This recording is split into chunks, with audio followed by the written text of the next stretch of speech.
Yes, he said I should get back in the chair too.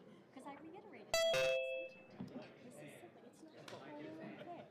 This is basically something I said. Stated, verbally told me. So there's no words and let me sign this. And he agreed in general period. You know, I wanted to make sure I had all my bases covered, but I didn't want it to be a 10-page document. No. Because I didn't want to get into all of that.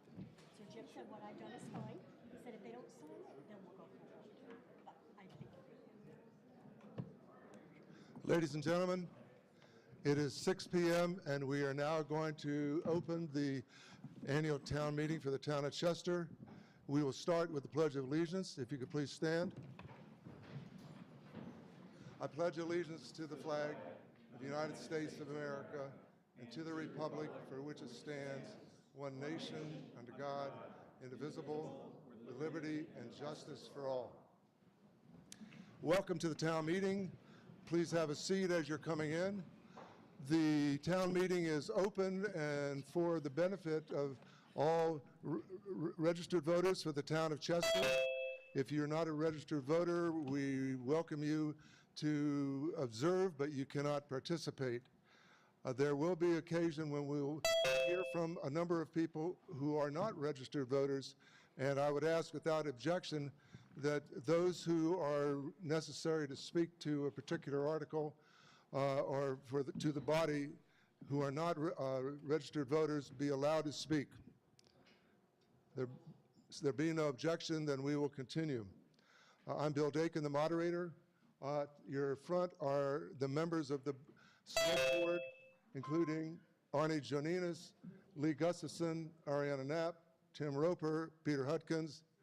Julie Hance is to your far left, our town manager. Our assistant town clerk, Amy is sitting next to Julie, and in front of Julie is our town clerk, Deborah Aldrich. If you want to speak, please raise your hand and be identified, or be identified by the moderator. Once you're identified to speak, we will ask you to state your name. It's important that you state your name. If you don't, I'm going to ask you, and after 2 or 3 times, I really don't want to embarrass people, but the clerk needs to be able to note who it is who is speaking, who's moving a motion or moving an article or seconding the motion to approve an article. So please stand and state your name when it's your turn to speak. So we begin with the Town of Chester warning notice of town meeting. The legal voters of the Town of Chester are hereby notified and warned to meet at the Chester Town Hall, 2nd floor, in said Town of Chester on Monday, March 3, 2025, at 6 o'clock p.m. to act on the following articles. Voting on Article 1, 2, 3, and 4 will be by Australian ballot on March 4, 2025, tomorrow, from 9 a.m. to 7 p.m. at the Chester Town Hall, 2nd floor. Article 1, to elect town officials for the ensuing year as provided by the public laws of Vermont. This voting will be tomorrow by paper ballot, and so we encourage all of you please to turn out and vote tomorrow. I'm now going to introduce our representative to the State House, Tom Charlton, and I will, as Tom knows, and our state senators who are also here to speak, Tom will have 5 minutes to talk, to tell you what's on his mind. There will be no question and answers. It's just an opportunity for Tom to introduce himself and to say hello. Tom Charlton. Well, as you heard, Bill gave me 5 minutes to speak, and those of you who have known me longest know that that has never happened in my entire career, but here goes. I want to welcome Joe and Allison. These are my peeps. This is home. Welcome aboard. There are a number of enormous issues that, if you follow the news, you know what they are. Education is one, healthcare costs, and housing, affordable housing. These are the 3 big items, and we've been told that these may keep us there almost until June, but certainly into May, because they're involved. The people have asked me repeatedly, what is my position on X, Y, and Z? At this point, they are still formative, except that I am looking for some cost effectiveness and solutions that don't cause 6 more problems. And I am very concerned about finance reform with regard to education. I do think that we can make progress on that this year, and should. I'm a little more hesitant when it comes to merging schools. That's further down the road, and that is another involved conversation that I'm not convinced about yet. I'm working on the Housing Committee, so when bills regarding affordable housing come before the House, they come next to us, where we tear them apart and go over them with lawyers and everything else. The housing crisis, and just so you know, this is the backstop to a whole lot of other issues.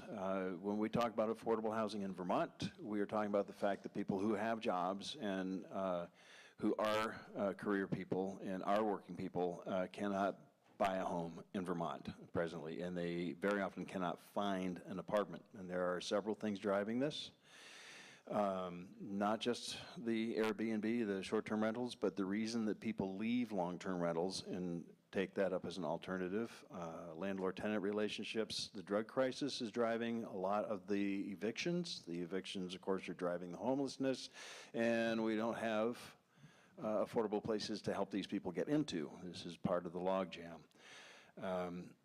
There are a variety of things that we're working on, including creating enough workforce to build the houses we need.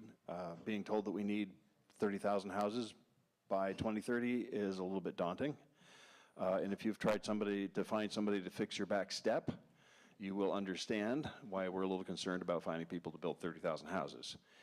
But here again, as that conversation unfolds, understand that we're trying to make it possible for family-age people to afford housing in Vermont. Again, this fills your schools back up, this builds your workforce back up, and this expands your tax base so that we can afford the kind of budget that we actually have. And I think these are all critical things.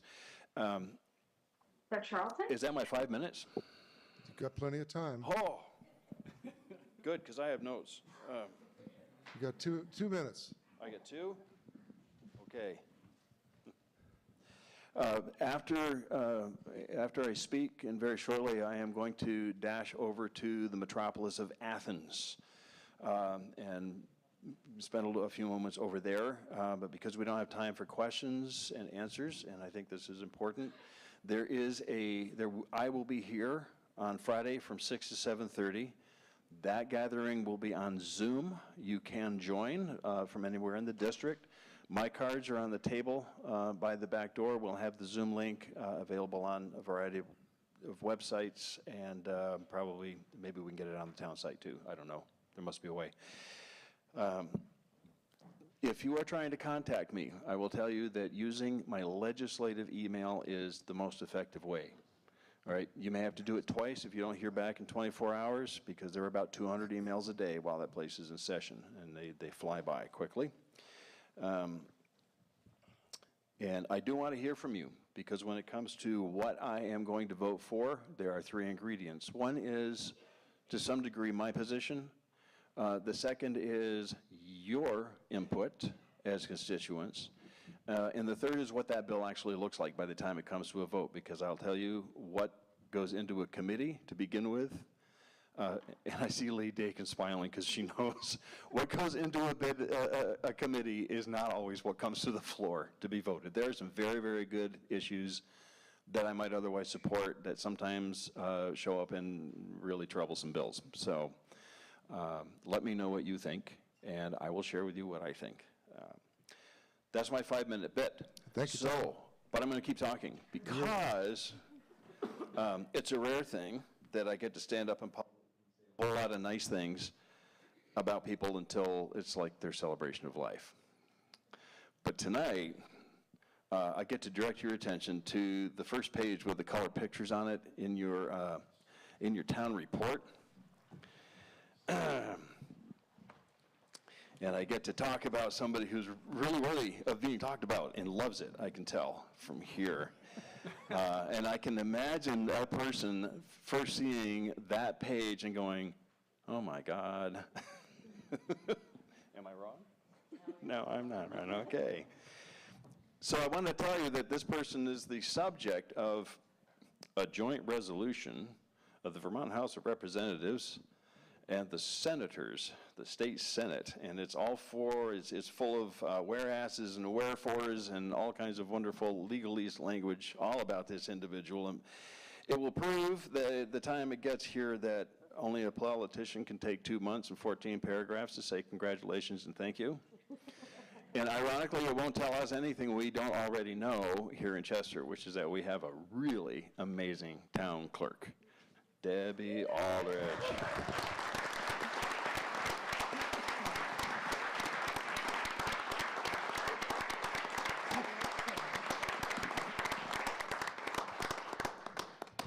I'm going to add to that really quickly, Bill, Julie Hans, town manager, that Debbie's proclamation will be presented at her retirement party on April 26th at the Legion.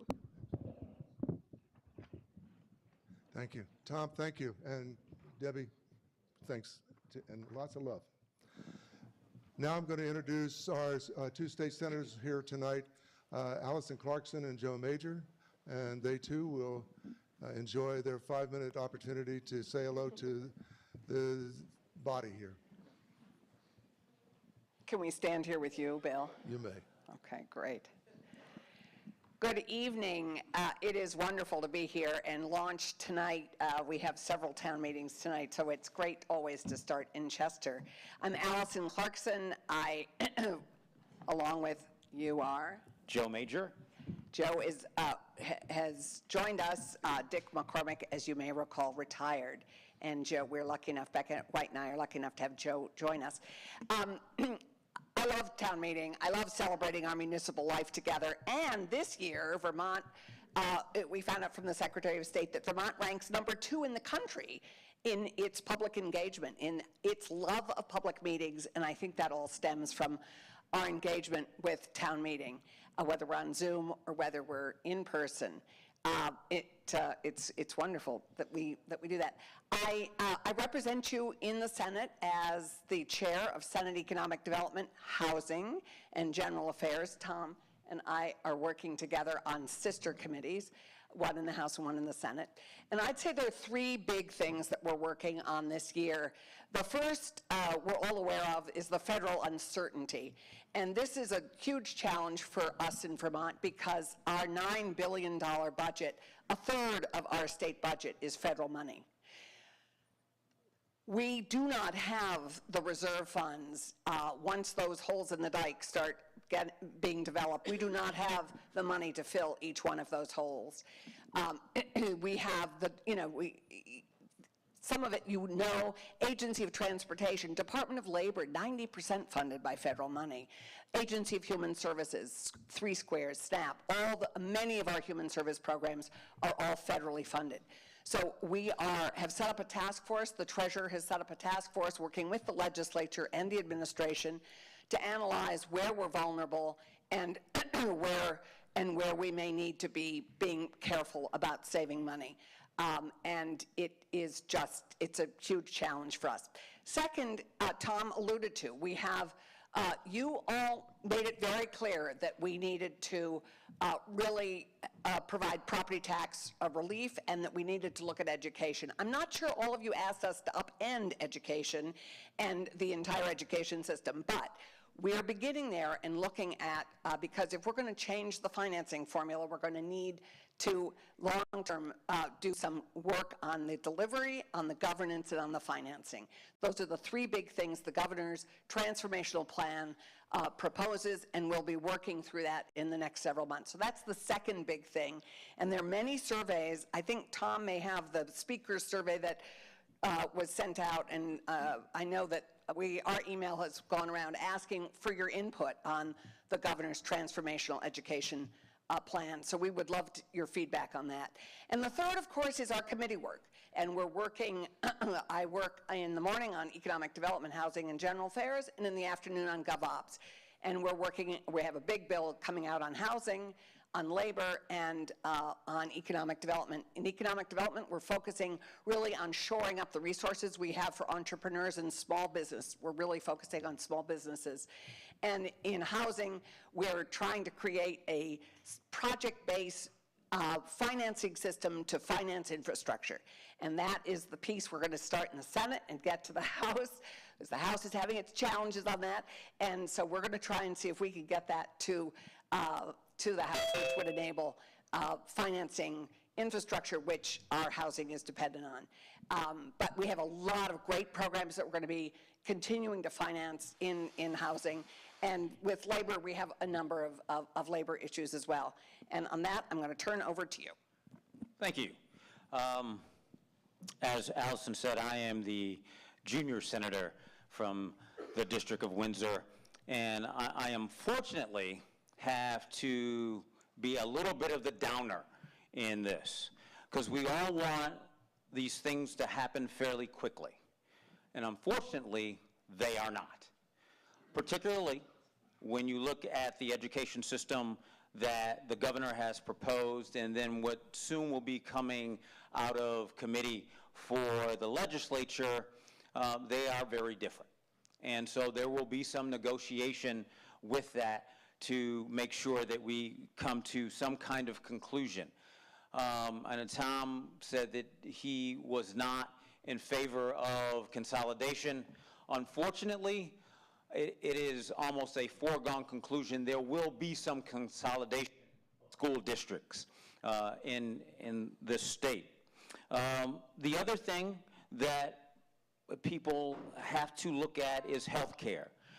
Health care, quite frankly, has been a burden and touches every part of the finance in the state. There is a bill that will be coming out of committee very shortly to address that. And once again, I am cautioning you that it will not do everything at once. It is a slow process. And, but given that, we will try to move it forward as quickly as we possibly can. I am the vice chair of the Agriculture Committee, as well as and a member of the Institutions Committee. And institutions deal with government buildings, corrections, as well as IT. And what's coming out of there, which you all may be interested in, is data privacy. When you get on the internet and you give your information to a particular entity, that entity sometimes can sell your information with or without your permission to other entities.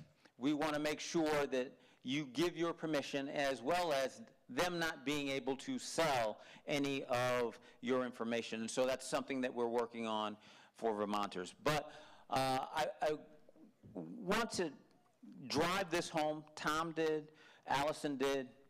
We want to make sure that there is some cost certainty for you, some level of affordability, which, quite frankly, you have not had in a while here in Vermont.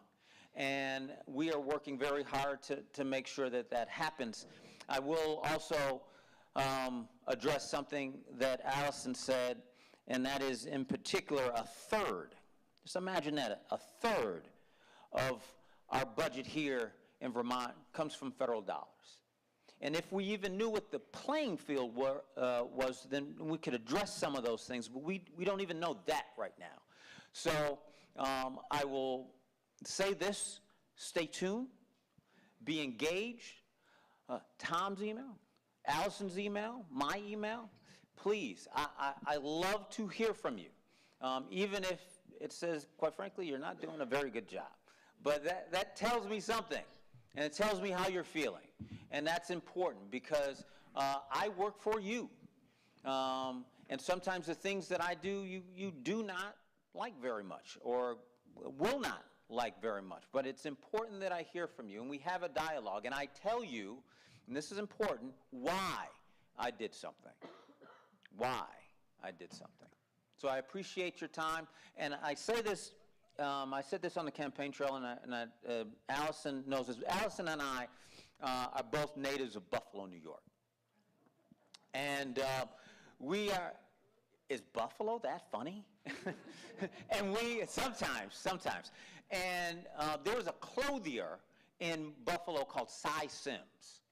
And Cy Sims, his slogan is, "An educated consumer is our best customer." And I say that about you. Be engaged, email us, make sure you know all of the facts, not just from one side or the other. Don't always believe me in what I say because, quite frankly, I'm a politician. And so if that's the case, I'm gonna do my best to tell you the truth and what's going on, but make sure you get other sources as well. So I appreciate you coming out, and thank you very much. Thank you. Thank you, David. Thanks. Good luck.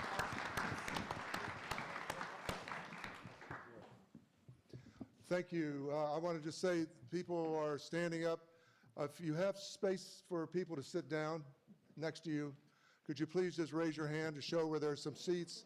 And those who are standing, if they'd like to follow the raised hands and find a closer seat. And there are 2 seats up here. Look at this. The place is just unpacking.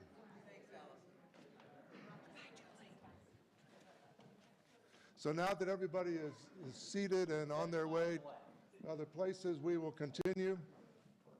So Article 2.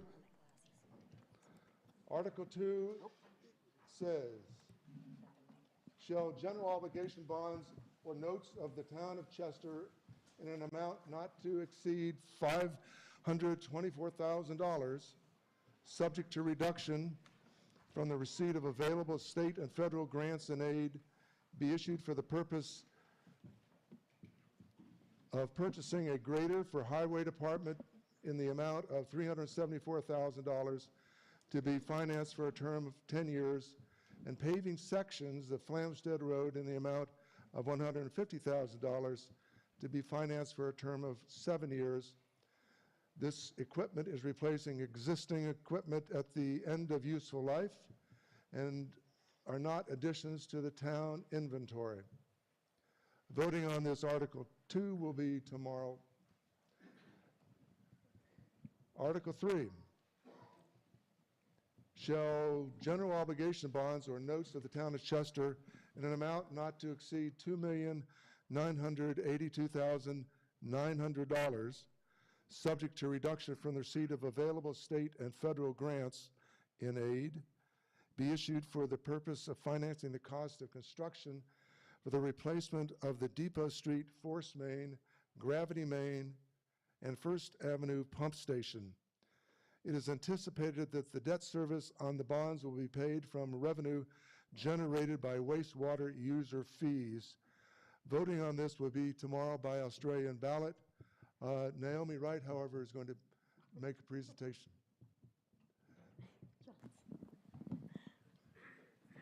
Thank you. Good evening, everyone. I'm Naomi Johnson. Wright is my maiden name of many years ago. I'm with the firm Dufresne Group, and we are the engineer for the town. I have a presentation here tonight on PowerPoint. Sue's getting it. Okay. So I'm going to talk tonight about the wastewater and treatment facility, the collection system, and the 3 components that are being included in the project that you're being asked to vote on for improvements. So there's 3 components, as I mentioned. There is a pump station that is on First Avenue.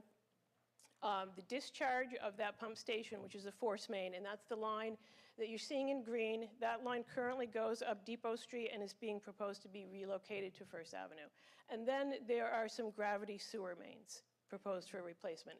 Those are the blue lines that you see on this graphic. And if we could go to the next slide. Amy, could you just speak right into the microphone, please? It's Naomi. Amy's my sister. Okay, I'll try to do a little better there. So the mains themselves, there's 3,000 feet of the force main, the pump discharge main, the pump station, and then there's the gravity main, which is 1,700 feet. The need for this project is multiple.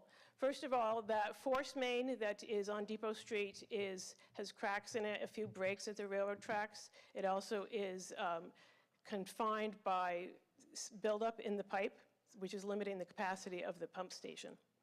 The lines that are primarily on Depot Street are also cracked, those are the gravity lines, and those lines are subject to inflow and infiltration from other flows besides sewage, meaning groundwater and runoff from storms. Next slide, please. The town about 2 years ago, in 2023, did an asset management plan, and that was an inventory of all of the collection system and the pump stations in town. The asset management plan and inventory identified the highest priority projects in town to address needs. The 3 projects that are included in the article are the highest priority. This table right here is from the asset management plan. And you can see that the First Avenue pump station replacement is number 1 on the list, followed by the Depot Street force main. The third item is various gravity mains on Route 103, and so a portion of those are also being replaced, but not all. If we could have the next slide, please. This is a picture of what I mentioned as the undercapacity and clogged lines.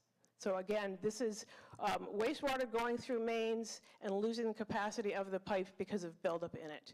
That restricts what the pumps can do in the pump station. So if we can go to the next slide, I'll give you some more information about the pump station. As I mentioned, it's on First Avenue. I'm sure that many of you recall the floods in the past that have flooded the lower section of Depot Street, Route 103. This is a photo of one. On the left-hand side is the pump station out of the frame of the picture, but it does go underwater during the 100-year flood. Next slide, please. So I've broken down the costs here in this graphic. And I'll go up here and go through them line by line. So again, there's 3 components. We're envisioning that to be 3 different construction contracts. The first one, the contract 1, First Avenue force main, is estimated at $950,000. Contract 2 is the pump station itself being replaced and improved due to age and its location in the floodplain, $492,000. And the third is the gravity lines on Depot Street, $735,000. So that's a total of $2,180,000. The project is proposed to be constructed in the year 2026. So we've added inflation in at $65,000. In addition to that, there's a contingency factor. The contingency means if something goes wrong during construction or something is unanticipated. That could mean additional ledge found underground that increases the construction costs. It could mean unforeseen increases in the materials between now and the time that the project is constructed. So the contingency that we have for our budget is $220,000. Then we have the engineering costs, and so there's 3 components there. The costs for planning and preliminary design, which that again is the asset management plan that I referenced earlier, that's $102,000. The final design cost was $92,000. Those first 2 items are complete. The third engineering item is the construction engineering, and that is for construction management and observation of the contractor for $283,000. The last line item is $40,000. That covers the town's costs for legal administration and any fiscal costs. So the total is the amount of Article 3 that you're being asked to vote on, and that's $2,982,900. We could have the next slide, please. So again, the benefits of this project. It is going to replace all 3 components that I mentioned to give reliable wastewater collection and pumping facilities. It's going to comply with state and federal requirements, specifically flood proofing.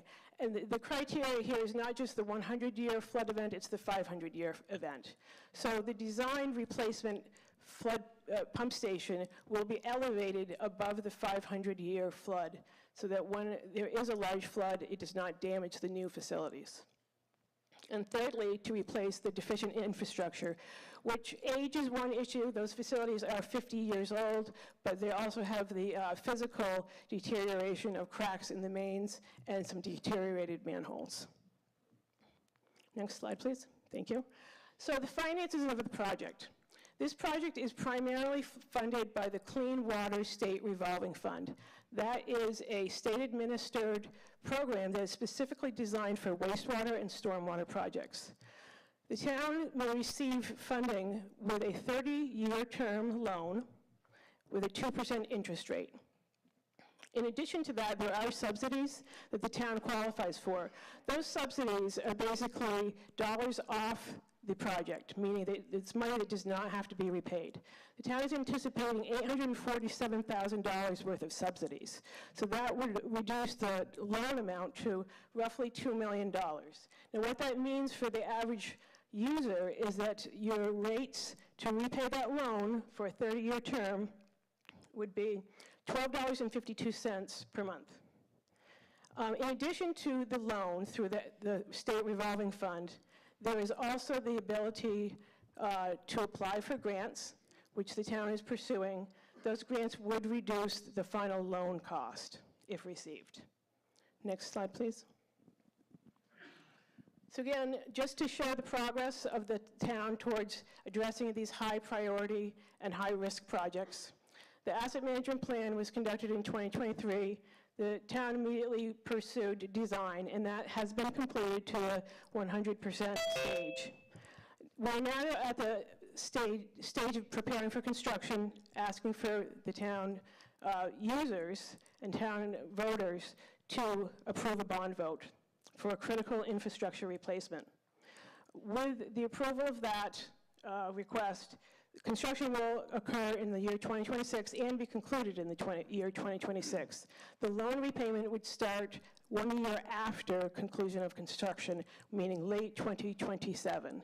And again, I've outlined the user costs here, an increase of $12.52 per month. That amount is subject to go down if additional grant funds are received for the project. Are there any questions? In the back, would you please stand up and state your name? I'm Frank Kelly. Thank you for that, Naomi. Can you answer two quick questions? One would be, what is the life expectancy of this revision to our wastewater system? And if you could answer that, that would be great. That's question number one. Sure. So the life expectancy depends on which elements. So the piping itself, it can last up to 100 years. The pump station is 50 years. Very good, thank you. And I think for all of us, and some of us don't live in the village, can you tell us what would happen if this doesn't happen? Because I think that's going to be helpful for all of us to understand how that, what could happen if. Sure. Thank you. So first of all, the pump station, the First Avenue pump station, collects wastewater from the Stone Village, portions of Depot Street, portions of First Avenue, portions of Elm Street. It is the largest pump station in the collection system itself, and so it would be a major event if that pump station was to fail. Right now it's running under capacity, meaning those pumps, especially during the spring, have to run continuously. So what would happen if it failed would be very high costs, because all the wastewater that goes to that pump station would then have to be physically trucked by, there'd have to be a temporary tankage set up and then put into tankage trucks and then taken to the wastewater treatment facility. So it's very expensive and very costly. Other questions?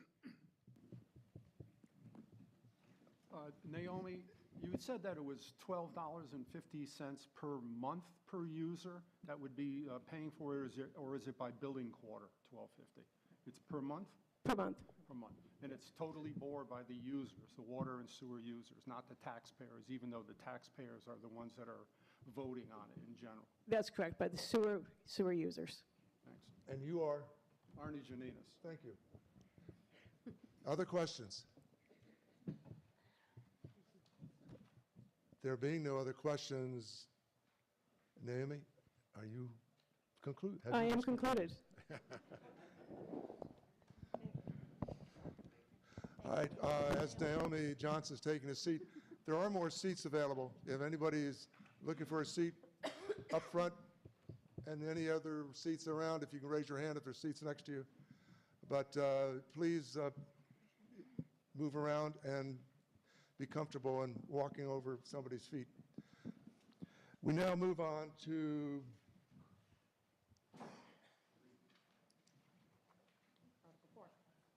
Article 4. Article 4. Shall general obligation bonds or notes of the town of Chester in an amount not to exceed $1,140,000, subject to reduction from the receipt of available state and federal grants and aid, be issued for the purpose of financing the purchase of a solar photovoltaic generation facility currently located on town property, Jeffrey Will site. It is anticipated that the debt service on the bonds will be paid using revenue generated by an electricity cost savings resulting from the facility. This voting is tomorrow by Australian ballot. Tim Roper is going to speak to this. Thank you, Bill. If you could go to the next slide, please, Sue. So the history, does everybody know where that solar array is in the Jeffrey Well? Does anybody not know where that is in town on Route 103 north going toward Ludlow on the left? Okay. So the town entered into a contract with the developer of that in 2014 to locate the solar array on town property. Is that better? Okay. Got to be careful with these microphones. She's taught me that. Do I need to repeat what I just said? Okay, the town entered into a contract with the developer of the solar array in 2014 for them to construct that array on town property at the Jeffrey Well site. The town also is one of the off-takers of the solar power from that array. The current owner is a company called GLC Chester Community Solar, which is really an LLC subsidiary of a company called Greenbacker. So they own that system. It was built came online in August of 2015. So it's almost 10 years old now. Next, please. There are 3 off-takers, 2 in addition to the town of Chester. One of those is the town of Pittsford. I've made that mistake before. And the other is St. Johnsbury Academy. We all receive credits from the solar system on our town electric bills, or the school, in their case, on their school electric bills. That's through what's called a power purchase agreement.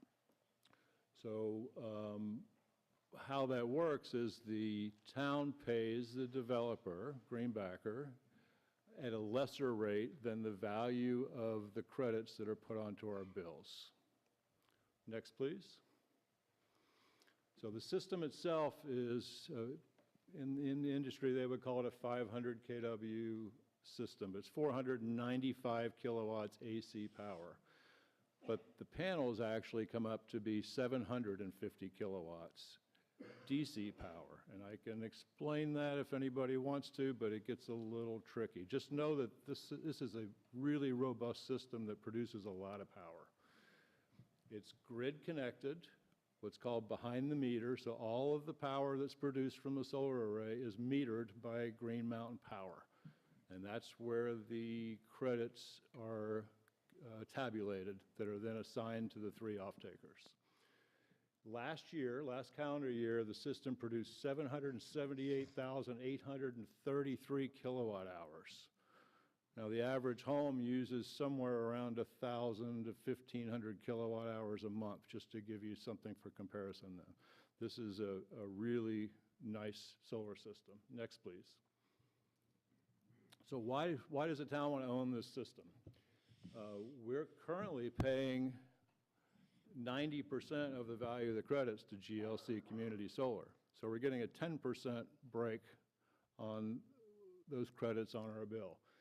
By purchasing the system, we will get the full value of those credits on our bill.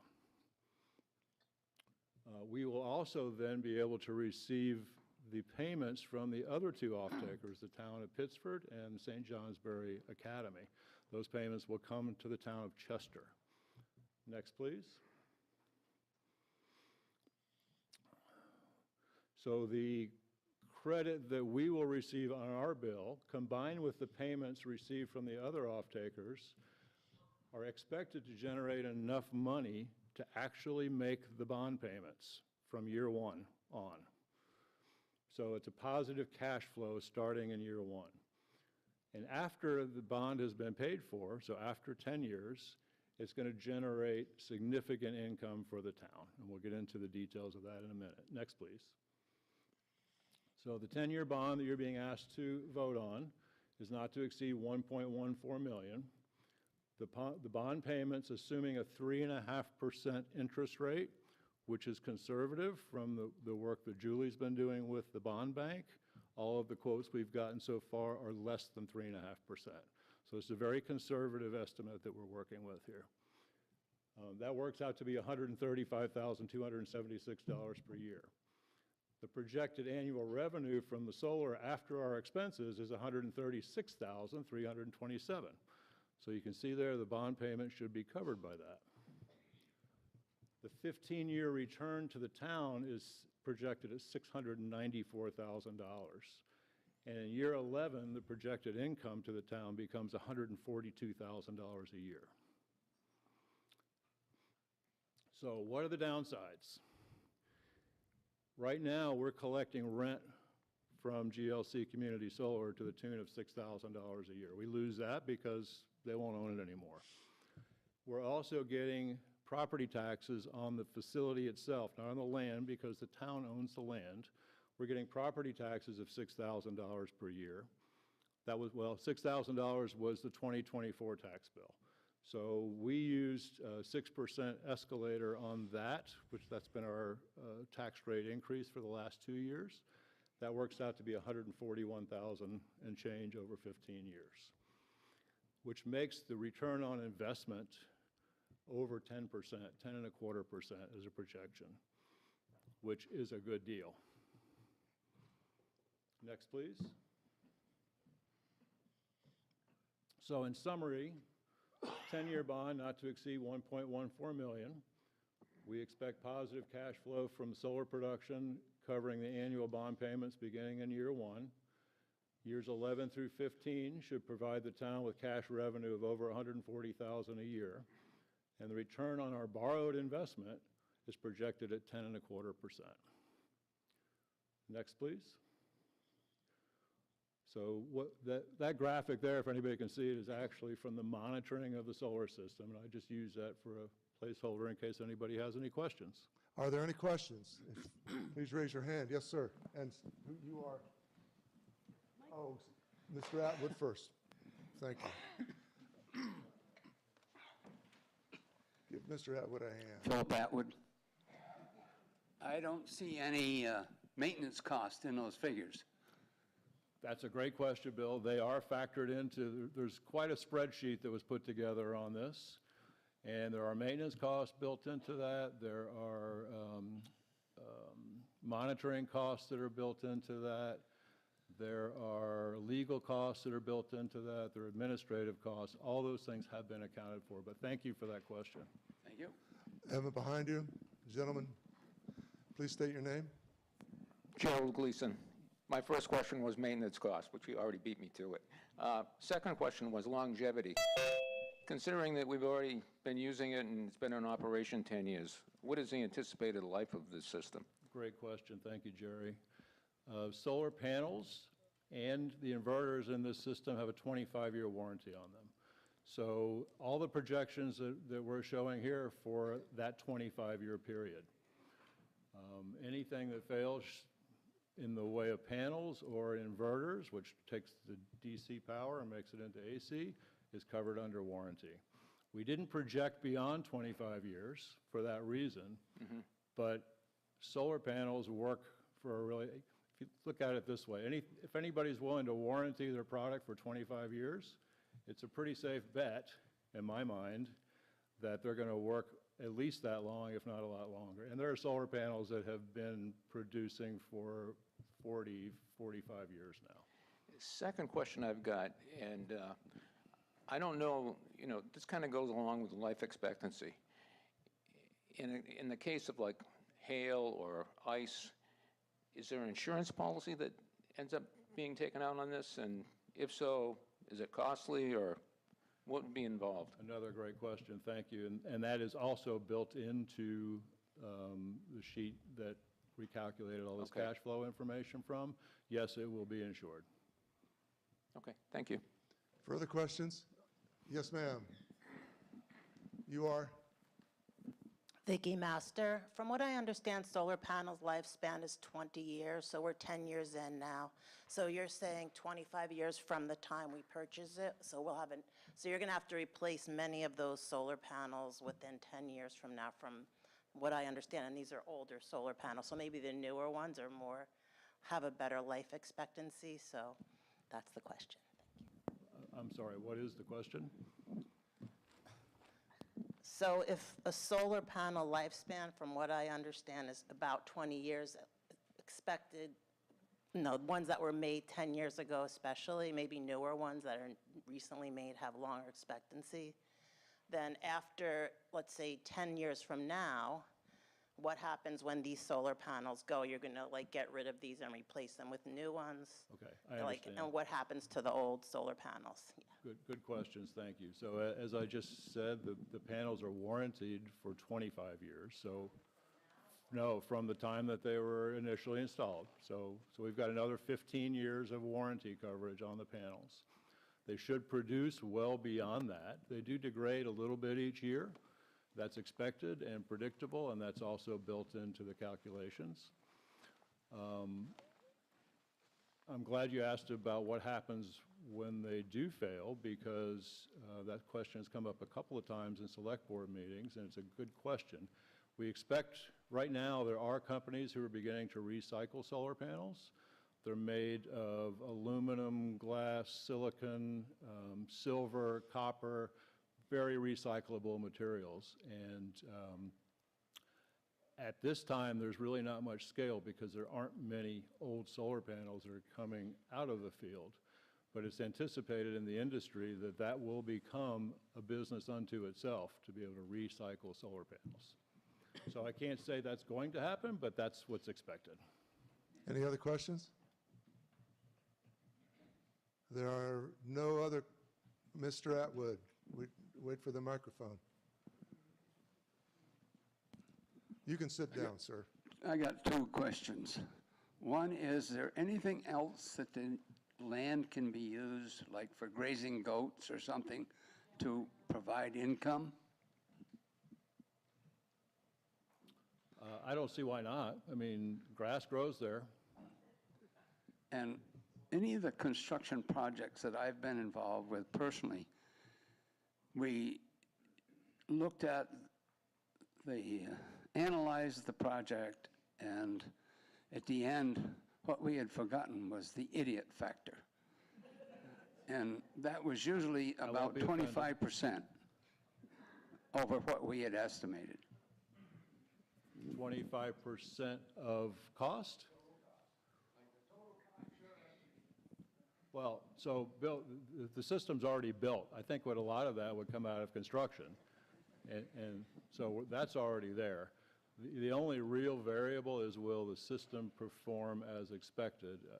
I was in the solar industry for over a dozen years, and all of the systems that I was involved in, unless there was some initial problem with the construction, they've performed as expected. Thank you. Any further questions? There being none, we will move on, and you may vote on this tomorrow during the hours of 9 a.m. and 7 p.m. on the second floor. We move to Article 5. So the next series of articles on the warning will require a vote by the body, will not be voted on at the balloting tomorrow. And so I just remind you that when I read the article, I'm going to ask for a motion to put the article on the floor, and you, if you want to make that motion, should raise your hand, be identified, and make the motion that you want to make. We need a second to that motion, and the seconder will also have to stand and second it and be identified. And once we have the motion on the floor, I'm going to reread the article, and then there will be an opportunity for discussion. And after discussion, there being no further discussion, we'll vote whether to adopt the article as written or as amended. And that will be by a voice vote, yea or nay. If it's necessary that we need to, because it's not certain what the end result of the voice vote was, we can do a division of the House. And if the division of the House by people standing and then being counted is not sufficient and others feel there should be a paper ballot, then if there are 7 people who request that we vote by paper ballot, then we will vote on that article by paper ballot. We will see how this proceeds, but I just tell you that that's the process for the next series of articles on the warning. So we will move to Article 5. To see if the town of Chester will vote to approve borrowing for the purchase of a police cruiser for the police department in an amount not to exceed $70,000 to be financed for a term of 4 years.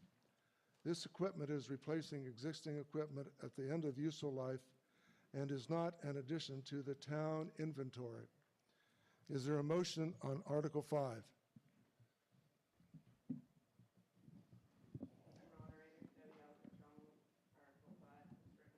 Moved by Deborah Aldrich and seconded by Penny Benelli. The article on the floor for discussion is to see if the town of Chester will vote to approve borrowing for the purchase of a police cruiser for the police department in an amount not to exceed $70,000 to be financed for a term of 4 years. This equipment is replacing existing equipment at the end of its useful life and is not an addition to the town inventory. Is there any discussion on Article 5? Yes, ma'am, you are. Charlie Baker. I was wondering, what is the age of the vehicle that we're replacing? Is there anybody who can answer that question? What is the age of the vehicle being replaced? Our police cruisers have a life of 4 to 5 years, and the reason they rotate that often is because of idle time. It's not necessarily miles driven, but idle time, and they're usually well over 100,000 miles by the time we trade them in. Yeah. We found that that's the sweet spot, Deb, where we can also get a good trade-in value at the same time. Thank you, Julie Hance. Are there any further questions on this article? There being no further questions, then we will move to see if we will approve Article 5, to see if the town of Chester will vote to approve borrowing for the purchase of police cruiser for the police department in an amount not to exceed $70,000 to be financed for a term of 4 years. This equipment is replacing existing equipment at the end of useful life and is not an addition to the town inventory. All in favor of Article 5, indicate by saying aye. Aye. Opposed, nay. Article 5 passes.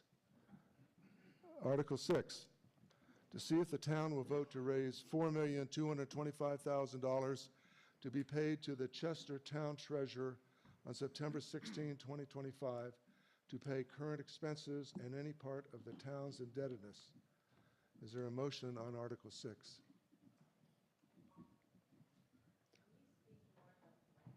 Do you want my presentation first, Bill, or the motion first? We're going to, let us put the motion on the floor, then you can make the presentation. And Deb Aldrich, you appear to be ready to do something. Article 6 is moved by Deb Aldrich and seconded by? On the floor, we have for discussion and first for further presentation by Julie Hance, the article to see if the town will vote to raise $4,225,000 to be paid to the Chester Town Treasurer on September 16, 2025, to pay current expenses and any part of the town's indebtedness. Our town manager, Julie Hance, has a presentation on this article. Thank you, Bill. Thanks, everybody, for coming out to town meeting. It's good attendance this year, which I like. So quickly, I'm going to try to get through this. I am losing my voice, so hopefully I can make it through the presentation. But I was just going to give a brief update for each of the town departments, share with you briefly some of the highlights of 2024, what we're anticipating for 2025, and then we'll do a brief overview of the budget numbers themselves, as well as the capital plan. So we start in general government. Sue, you can go to the next slide. Thanks. Starting in general government is made up of the town office, listers, and zoning. So obviously, again, want to thank, big thanks to the front office staff. And again, Debbie is retiring after 42 years. I've been with her for 20. Been a lot of really good years. And, but we are very lucky. Debbie is going to be staying with us part-time as town treasurer, which is great. So a reminder, Debbie's retirement party is at the Legion on April 26th from 5 to 9. Swing in, say hi, wish her well, although she's not going too far.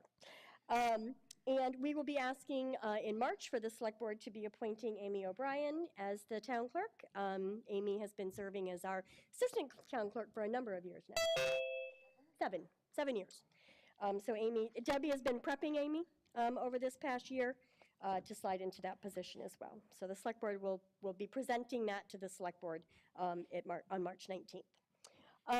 For zoning, Preston, Hugh, and Kathy do a fantastic job holding down planning and zoning office. If you remember last year, we created a position for another full-time individual, full-time person to work between listers and zoning. That was Hugh Quinn, who is also chair of our planning commission. So Hugh has been in for most of 2024 and doing a fabulous job. So Preston is getting ready to retire mid-2025. He will be staying on part-time as our town planner and serving in that capacity, but he will be taking over as zoning administrator at that time. And there are several moving pieces on the lister side, several moving pieces in the legislature that are going to affect assessing in the state of Vermont and its impact to municipalities. So the listers are watching those bills very closely. They will have an impact regardless of the result. So we are watching those closely. But for Chester, we have a CLA of 66.02%. So Chester, of course, will be reappraising. We have contracted with Nemrick, who did our last appraisal in 2018. Nemrick will be doing this appraisal again, and that is anticipated to begin the beginning of the year in 2027.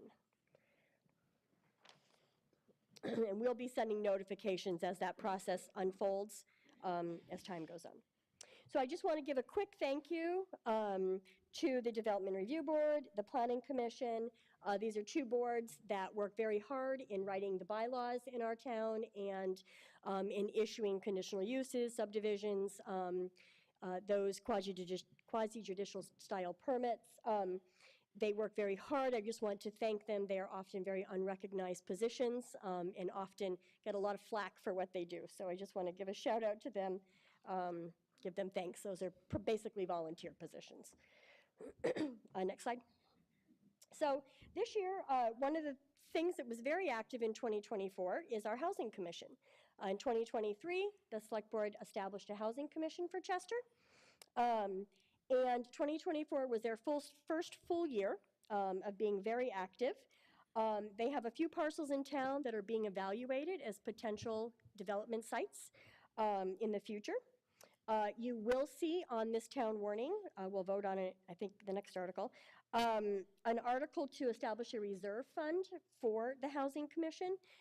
This is to be able to spend money on things like appraisals and different types of things that are going to be needed as housing development comes down the road. What we are proposing for funding this reserve fund would be registration fees that come in from short-term rentals. That money will transfer from the general fund into the reserve fund at the end of each year. So that's how it will start. It will not hit the taxpayers. We are looking at other potential sources of revenue. Again, not wanting to hit the tax base, so finding other sources of income that can fund that reserve fund. But this is the start, is establishing the fund is necessary first. A feasibility study, I know many have heard about this already. The town received a grant to complete a feasibility study on the 139-acre parcel that we own south of town. The Housing Commission is looking at the potential of developing this for a neighborhood, potential neighborhood, many years down the road. It's a long, long, long process. We're in the very early stages. On March 18th, from 4 to 7, up here at Town Hall, the Housing Commission is holding an open house. It's going to be, there'll be boards set up with SE Group where you can learn about what's going on with this process, vote, you can share your opinions, gain more information. I would encourage everybody to come. We want to hear from the community at the very beginning of this process, not later down the road, because it will require some community buy-in at some point later. There's efforts that will be done in collaboration with the school. We've had some of those conversations early on. So again, March 18th, come in, learn a little more about it. Again, we're in the early planning phases, and give us your feedback. And I want to thank two of our founding members, Nancy Pennell and Bill Lindsay, both started with the Housing Commission. They have, for various reasons, have stepped off this year, but I want to thank them. Nancy was our chair for our first year. Joe Carl has taken over that position. But again, thank you to both of you for your time and commitment to the Housing Commission. We really appreciate it. March 19th, the Select Board will be making appointments. There are 2 seats open. If anybody's interested in serving on the Housing Commission, just get me a letter of intent. And then we will move on from general government over to public safety. Public safety is made up of police, fire, ambulance. Public safety obviously has been busy in 2024. These departments, I will tell you, accomplish a whole lot with very limited staffing, and that is because of their efforts in cross-training and collaboration. Chester is setting a model that there are other agencies around the state are kind of looking at what we are doing. Examples are all of our police officers are certified first responders. So police cruiser companies, pretty much every ambulance call. So you have an instant first responder there while the ambulance gets itself en route. We have multiple cross trainings between fire and ambulance as well. So when a call comes in, you have our 3 chiefs are pretty much all cross-trained. And when a call comes in, a truck goes out the door almost immediately. Between the 3 chiefs and Steve, who is our facilities director, who is also the captain of our fire department and a first responder. By being able to do that, we have really increased response times and are giving much better quality of response. What was it? Decreased response times. Decreased response times. Sorry. But anyways, you know what I mean. So CPD, Chester Police is at full capacity now with 5 full-time staff. We do have 2 part-time positions open, but this is first time this year that we have had 5 full-time officers. Chief Williams and his department have done a great job continuing with our community policing efforts in Chester. I get calls frequently, comments made to me frequently about how much people are supportive and thankful for the community policing efforts. So big shout out to our police department and Chief Williams for running that department and switching things around there. The CPD also works very closely with the Citizen Advisory Committee, which was established a couple of years ago. This is a forum that provides discussion between the community and the police department. Again, couple positions open on that. If anybody is interested in serving, shoot me an email. The other big initiative that the police department is working on this year is the establishment of the CERT program, which is a Certified Emergency Response Team. And it's a CERT team is utilized during emergency events, so it's basically made up of civilians that are trained at certain levels, and when there's an event, like a flooding event, they are dispatched to different areas, help with road closures, those types of things. So that is a team that is just beginning to be set up. The training is beginning now for the trainers. If anybody has interest in serving in that way in our community, please reach out to the police department. We are gathering a list of names of those interested. I believe we have 15 to 20 spots.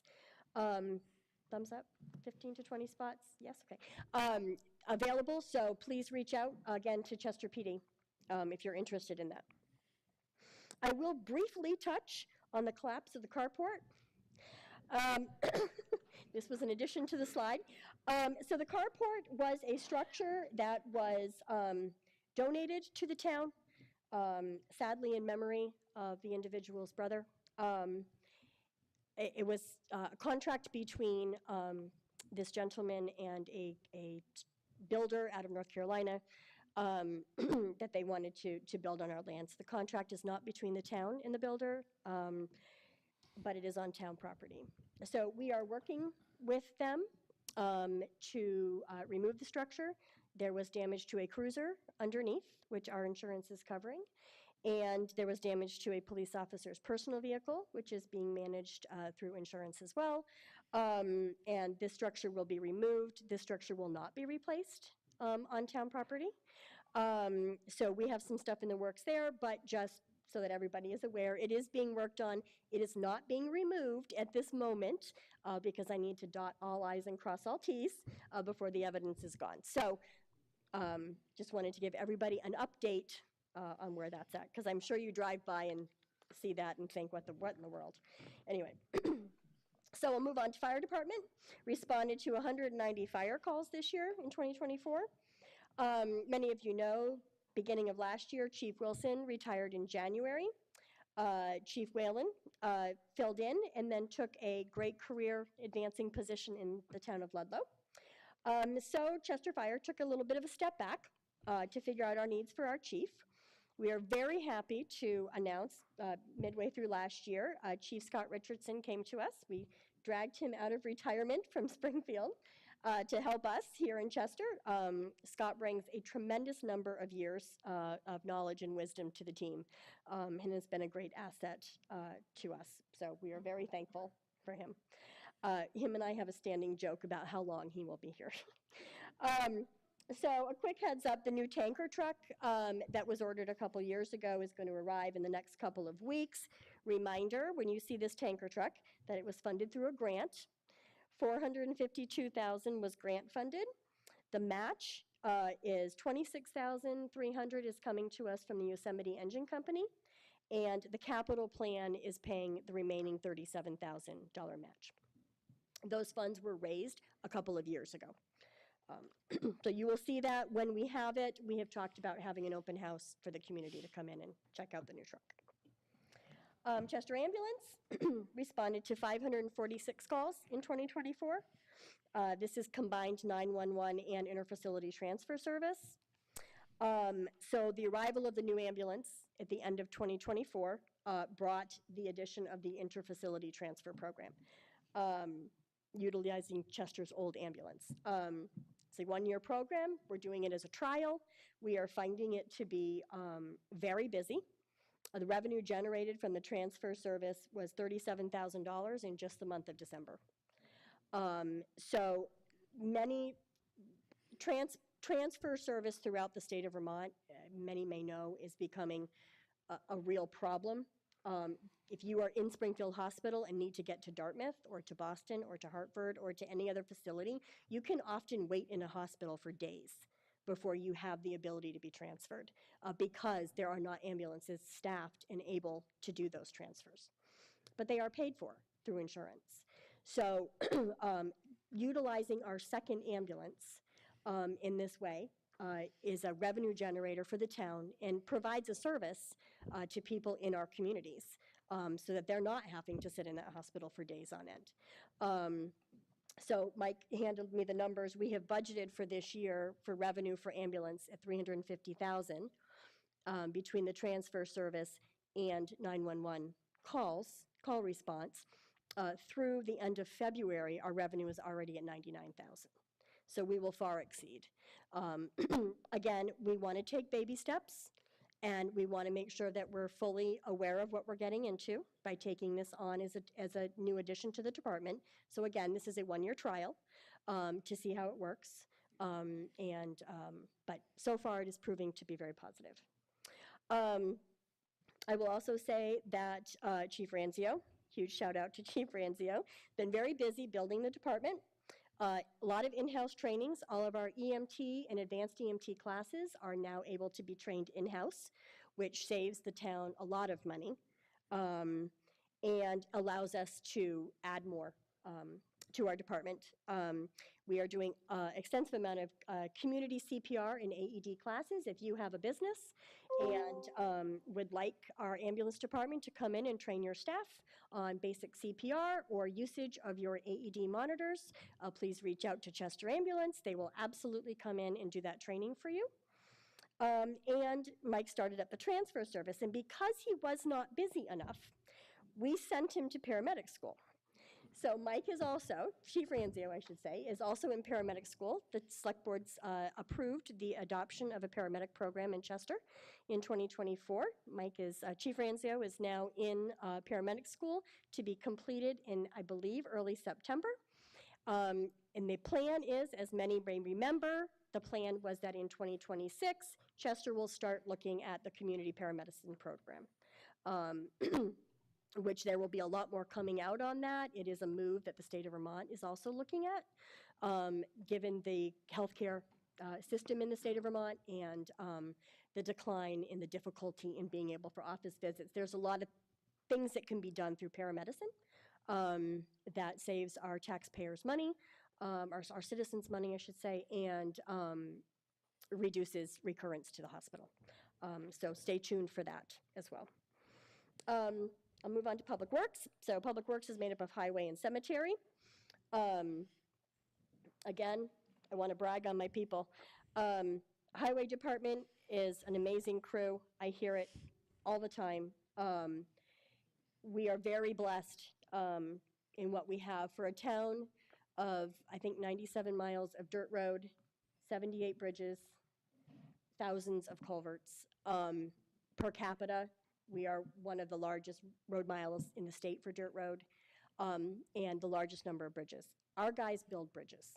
So what I can tell you is we save hundreds of thousands of dollars in not having to go out to bid, not having to hire in engineers and hiring contractors to do our bridges. So huge shout out to these guys for the work that they do. 2024, many may remember, started with a not very nice mud season due to a very light winter. We are hoping, since it's been kind of not light winter this year, that we will have a good mud season.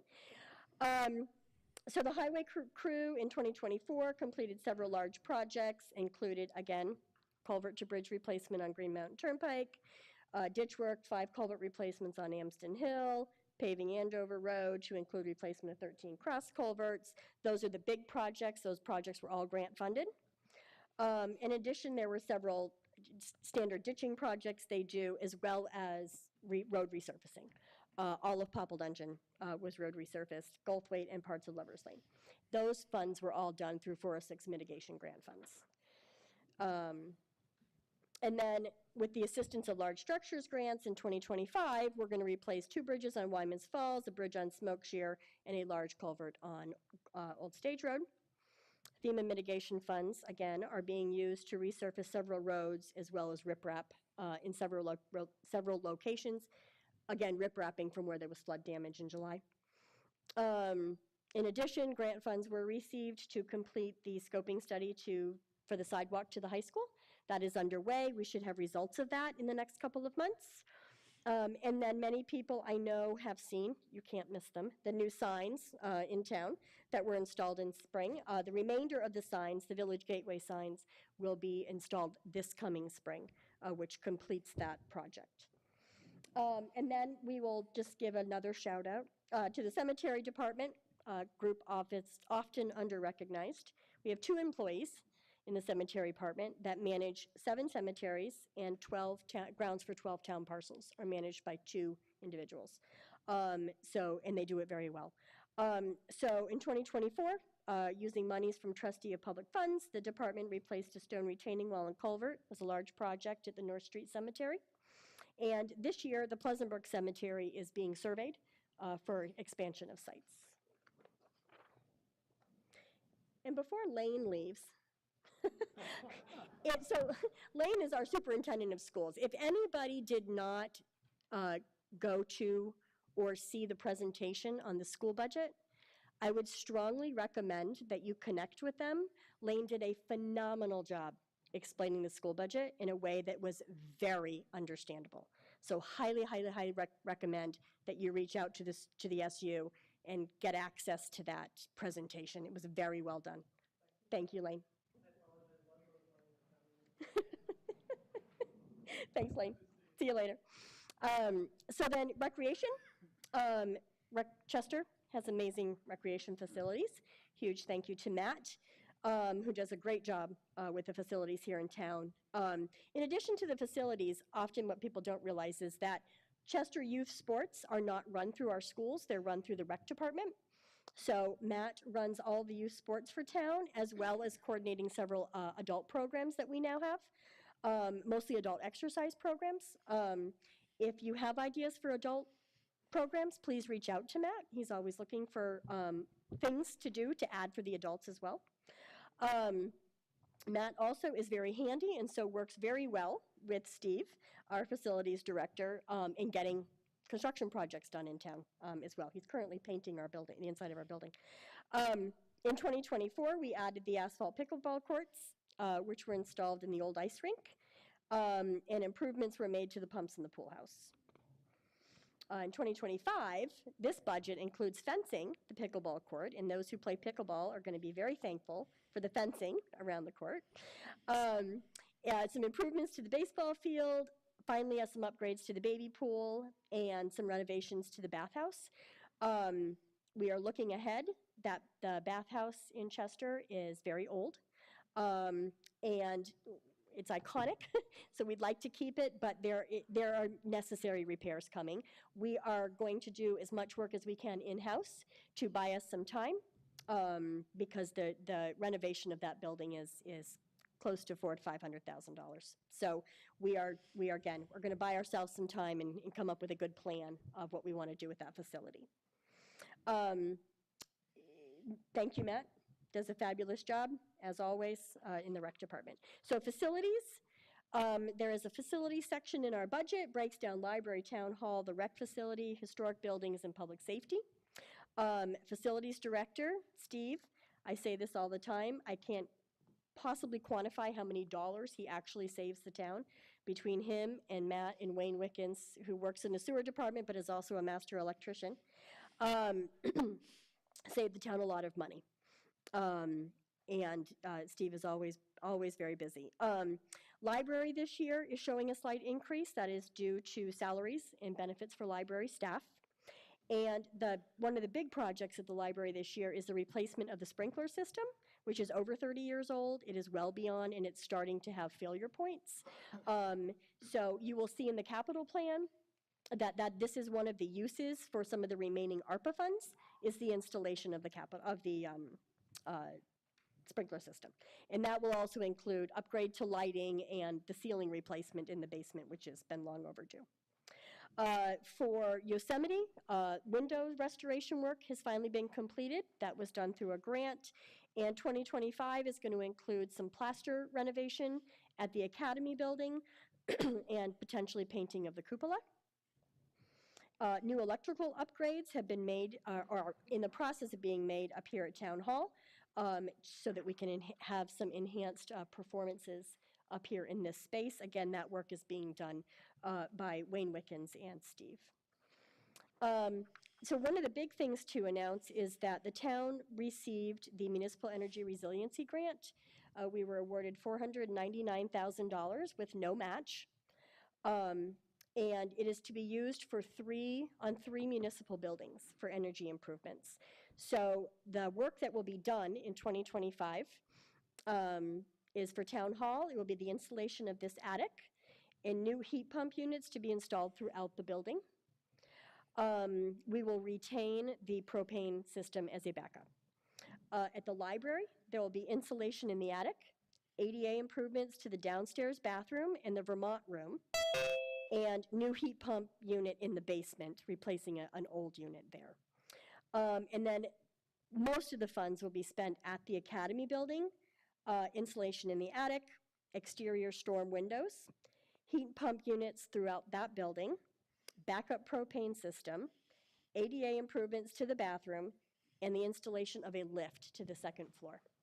So what that does is that makes that building usable year-round. And again, that has no impact on your tax base.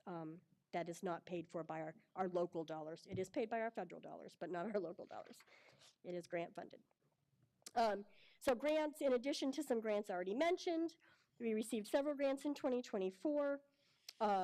End of 23 was the urban forestry grant for tree removal and plantings in the village. You're going to see that happen early this spring. We have 7 bank stabilization projects throughout town, 4 property buyouts in floodplains, downtown transportation funds for improvements to the green, which are going to include electrifying the green for events in the future, generator for the Jeffrey Well, final Route 35 improvement projects, update to the town's erosion, road, and sidewalk inventories, and more FEMA 506 mitigation funds.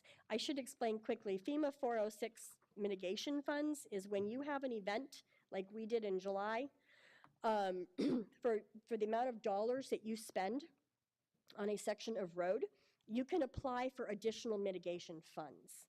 So the benefit of that is if a road costs us $100,000 to bring back to pre-flood condition, FEMA pays 90% of that.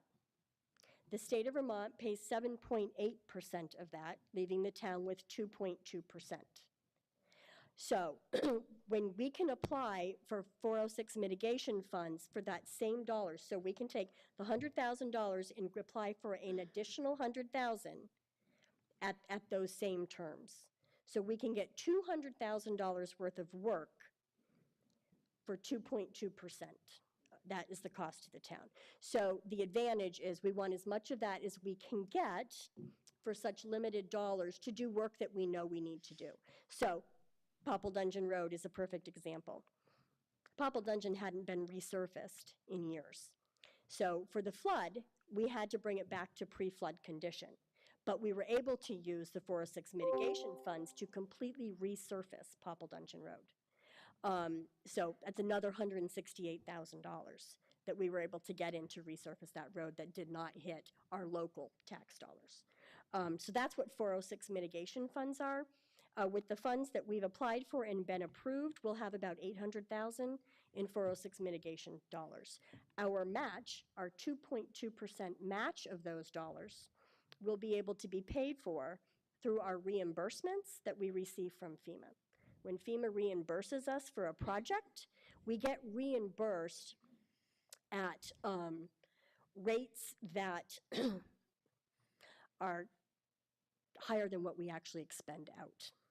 So you get reimbursed, it opens up a whole nother can of worms, but when you get reimbursed, you're reimbursed at your fringe rate. So our highway dollars are monies that we have already budgeted. So those dollars are now no longer spent in your highway budget, they're spent out of your flood budget. Okay, so that frees up dollars here.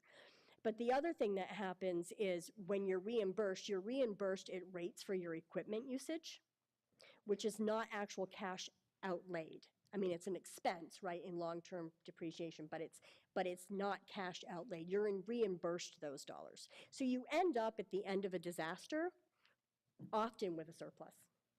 The other thing that we are able to be reimbursed is my time at my fringe benefit rate, capped at 5% of our total project costs. For Chester, that's $3 million.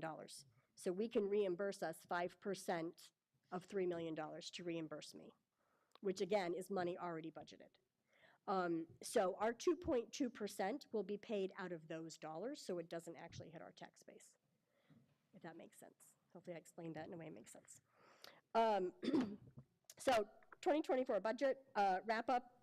Again, thanks to the diligence of department managers, the town ended with a surplus of approximately $69,000. This surplus is being used to build the fund balance. Again, our fund balance is on the lower side.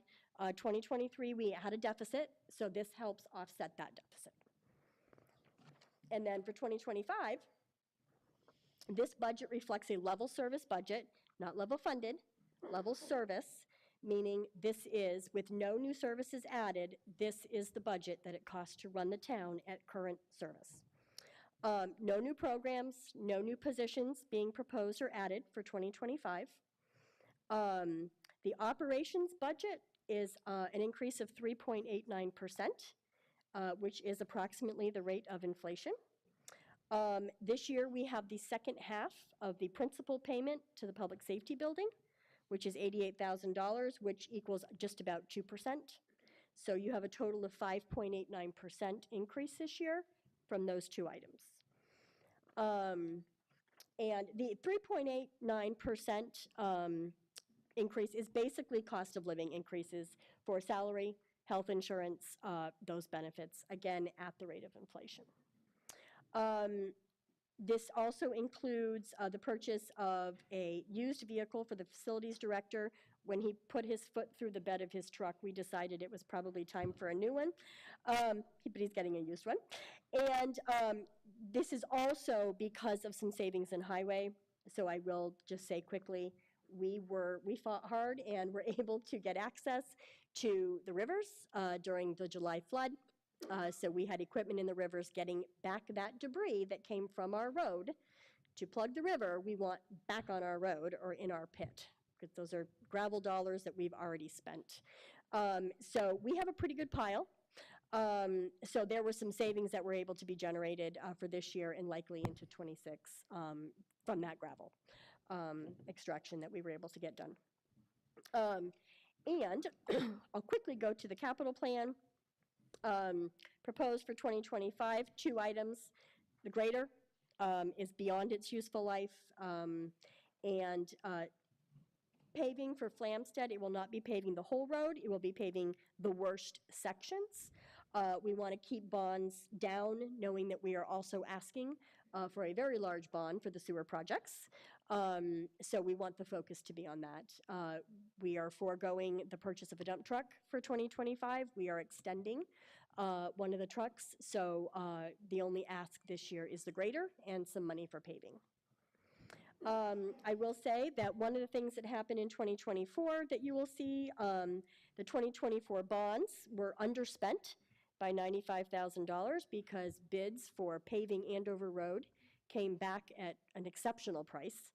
So these dollars have to be drawn. We can't just not draw them. You have to draw them because it's a bond. So we are drawing those $95,000, but we are using those dollars to pay off the last payments of prior bonds. So we have 3 loans, bonds and/or loans for highway that 2025 would be the last year. So these dollars are going to pay off those last payments so that you're still receiving the same benefit. The other thing we have to expend this year is the remaining $157,000 of ARPA funds. These are being used to purchase the ambulance monitor for the new ambulance, sprinkler system for the library, and the overdue communications equipment for public safety is the plan there. And I've been saying it for a couple years now. We are actually underway in developing the inventories that we need to actually put together the asset management plan, and a true capital plan for Chester is the big project for 2025. And then just water and wastewater, these are departments that are not voted on at town meeting. These are enterprise funds, but I do like to give an update. So a lot is happening in these 2 departments in the next 2 to 3 years. Number 1, right now, we are replacing water meters. Water meters were replaced 20 years ago. Many are starting to fail. They have a 20-year life, and they're not reading accurately, and some are just failing. So the select board approved the purchase and installation of new water meters. Water, wastewater, working on that now. That will bring about an evaluation once they're fully in. We would then have the ability to bill monthly if we choose to. We'll do an evaluation of that, see how people feel about that. If nothing else, we probably would move to billing commercial properties monthly, which helps our cash flow and helps them. Most businesses would prefer to pay monthly versus quarterly. So there will be some changes coming in that. Of course, the Depot Street Force Main Gravity Feed and First Avenue Pump Station, we had that presentation tonight. I can't emphasize enough the need for this project. It is long overdue. If it doesn't get done, it will be very expensive. Jeffrey Wells site, we received a grant to install a generator. That generator will be ordered soon, will be installed hopefully 2025, likely early 2026. And then the secondary well is still under investigation for a backup supply, likely would not hit until 26 sometime. And so just, budget, 2025 budget reflects an increase of $249,000, approximately 5.89% increase. We're asking for the support. This is what it takes to run this town at the capacity and the service that we have now. We feel that it's a responsible budget and are asking for support. And I'm happy to answer any questions. Thank you, Julie. Are there any questions? Yes, ma'am. Wait for a microphone, please. And then you may state your name. My finance director, all right. Yeah. I'm Lori Roser, and I do work for the town, and I'm also a resident of Chester. Julie talks very, very fast. And I don't know if you guys could distinguish between what the taxes are going to pay and the grants that Julie gets for the town. So Julie, I have a question for you. Right. Approximately how many dollars in grants did you get for the town in 2024? Approximate. I think right around $3 million. $3 million she brought in.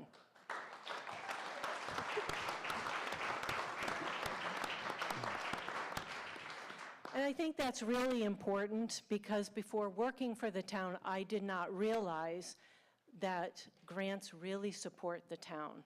So just keep that in mind when you go and vote. Thank you, Lori. Any other questions? Yes, ma'am. And wait, please, for the microphone and state your name.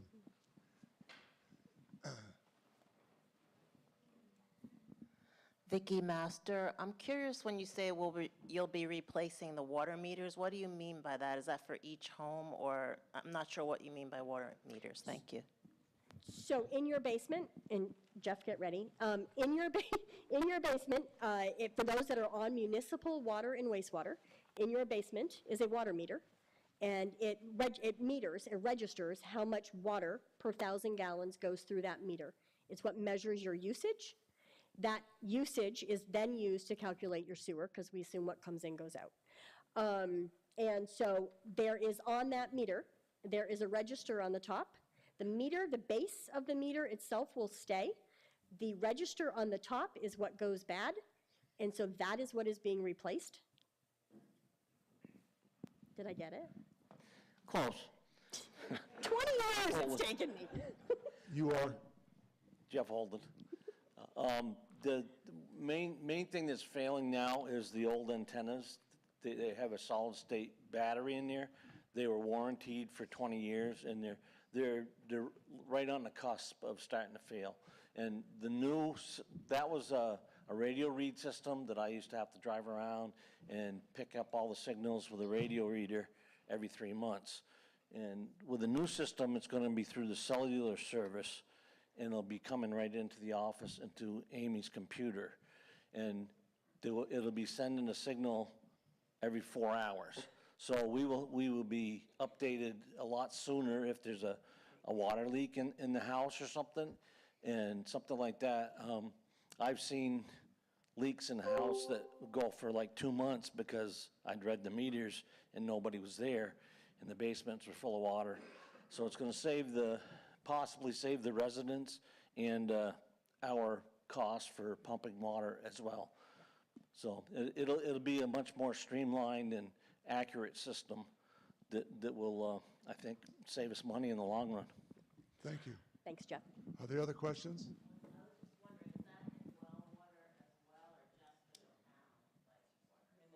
That's municipal water. No, we do not monitor private wells. You're welcome. Further questions?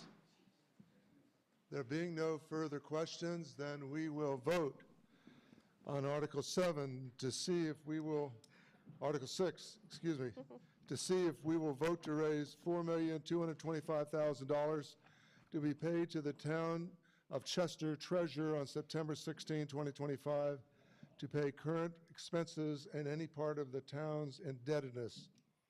All in favor of the motions indicate by saying aye. Aye. Opposed, nay. Aye has it. The article is passed. Article 7. Thank you. Shall the voters establish a housing reserve fund as a means to receive ongoing sources of funding to support the preservation and production of housing and increased opportunities for families and individuals to access affordable houses and homes in Chester? Is there a motion on Article 7? Yes, sir. Bill Lindsay, I move the article as printed. Seconded by? I'll second it. You, Quinn. Moved and seconded to see if the voters shall establish a housing reserve fund as a means to receive ongoing sources of funding to support the preservation and production of housing and increase opportunities for families and individuals to access affordable homes in Chester. Is there any discussion on Article 7? Yes, sir. You are? Bill Lindsay. The need for establishing a housing reserve is a must to be able to lock on to grants and other financial items that would be needed to move a housing project forward. The only question I have on this is I have a little concern when we have an article to establish a reserve with no dollar amount. So if someone on the board would address what the dollar amount is to establish this for an ongoing basis. Thank you. So, Bill, Julie Hanson, this is just simply establishing the fund. Correct. We have to establish the fund. Then by the adoption of the budget, we are using to fund the fund, once it's established. The dollars would come from the short-term rental registration fees.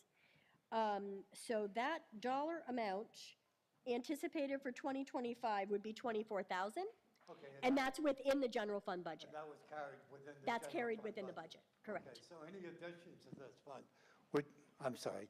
any additions to this fund would be probably a warrant article or a subject of a selectmen's meeting. It would be a subject of a select board meeting. I am not anticipating putting before the voters something that taxpayers would be funding this. We're going to be looking at other revenue streams. But yes, certainly the select board is going to have something to say about it. Good, thank you.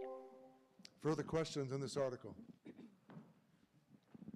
There being no further questions, we'll vote to see if we, as voters, will establish a housing reserve fund as a means to receive ongoing sources of funding to support the preservation and production of housing and increase opportunities for families and individuals to access affordable homes in Chester.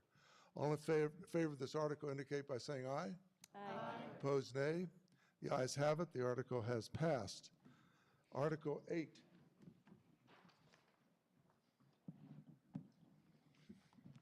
To see if the town will vote to exempt from municipal and education taxes for a period of 5 years 100% of the fair market value of lands and buildings occupied by the Gassets Grange number 327. The municipal taxes in 2024 for the Gassets Grange number 327 were $1,215 and were $1,215 for municipal taxes for 2024 and $2,180 for education taxes for 2024. Is there a motion on Article 8? Yes, ma'am. You are.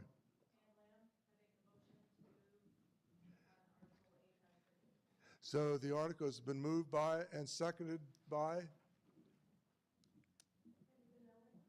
Moved and seconded to see if the town will vote to exempt from municipal and education taxes for a period of 5 years, 100% of the fair market value of lands and buildings occupied by the Gassets Grange number 327. The municipal taxes in 2024 if the Gassets Grange number 327 were $1,215 and $2,180 for education. Is there any discussion on this article?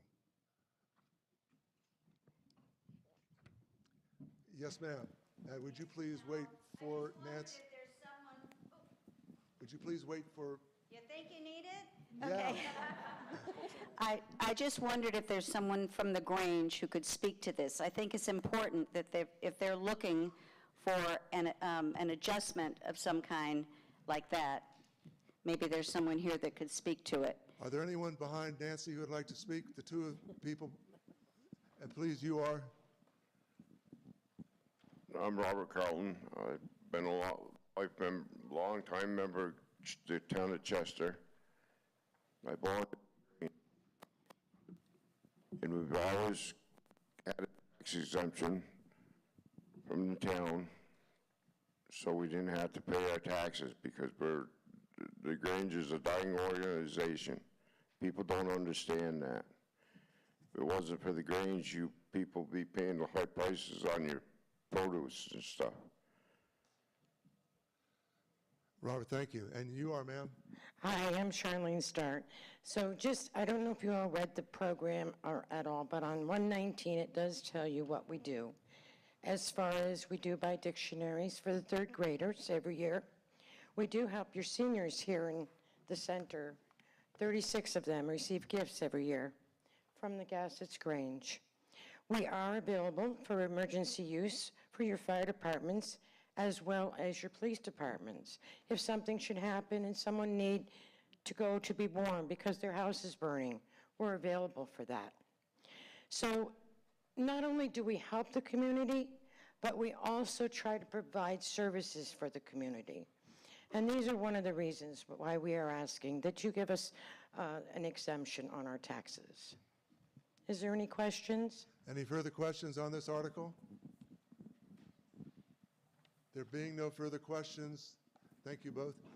We will vote to see if we will exempt from municipal and education taxes for a period of 5 years, 100% of the fair market value of lands and buildings occupied by the Gassets Grange number 327. The municipal taxes in 2024 for the Gassets Grange number 327 were $1,215 and $2,180 for education.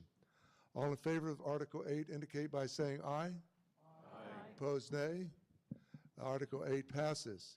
Article 9, to see if the town will vote to exempt from municipal and education taxes for a period of 5 years, 100% of the fair market value of lands and buildings occupied by the Chester Rod and Gun Club. The municipal taxes in 2024 for the Chester Rod and Gun Club were $1,869 and $3,354 for education. Do we have a motion on Article 9? And you are? Move, and is there a second?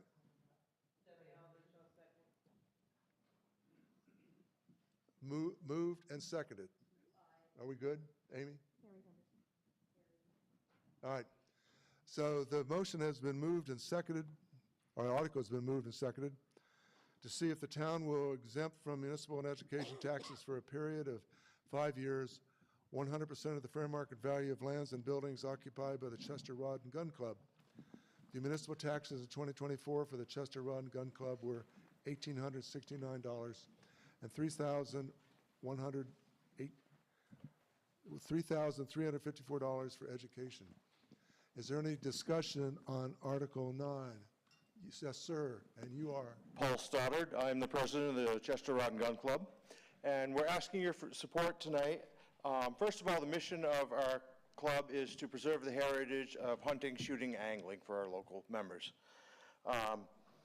Our club offers, just to give you a quick rundown, I'll keep this short, we offer sporting clays, we have trap shooting, skeet shooting, we have a 100-yard range, a 50-yard range. We offer hunter education classes twice a year. We have archery education classes. We have firearms training and education available. We sponsor a fishing derby for the youths every year. And we also sponsor students to go to the Green Mountain Conservation Camp every year. It's very important that we receive this year, as a large portion of our range has washed away, and we're working on remediation, and we expect the expenses for that to be over $100,000. We offer all this for a very nominal dues fee, so we seek your support. I do have representatives from the state police that would like to speak on our behalf. Thank you, Paul. Please state your name.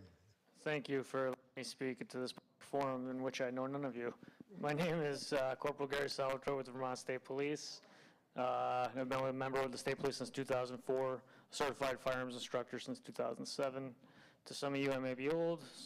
Some of you, I may be young. All right. Yeah, I've been instructing and training proficiencies and teaching new troopers firearm safety and tactics for almost 17 years now. I've been using the Chester range for over 10 years now. We utilize this range to the best benefit we can, and the president and all its members are very welcoming to us in this setting, and we would appreciate the continued support. And if there's any questions that you may have for the state police in reference firearms or training of youth or anyone who's interested, they could reach out to us, and we'd be more than happy to extend our helping hand in that matter. Thank you. Are there further comments? Thank you both for coming out tonight. Bill? All of you for coming out tonight. Is there a further comment? Yeah, Julie Hantz. I will also say that your local police officers qualify, do their qualification and skills training at the Rod and Gun Club as well. So it does directly impact local as well. Further questions or comments on this article? Bill? Arnie. Arnie Janinas. Paul, you're saying that you're working to mitigate flood damage that's going on there. Do you see that as a reoccurring problem in the future because of its location?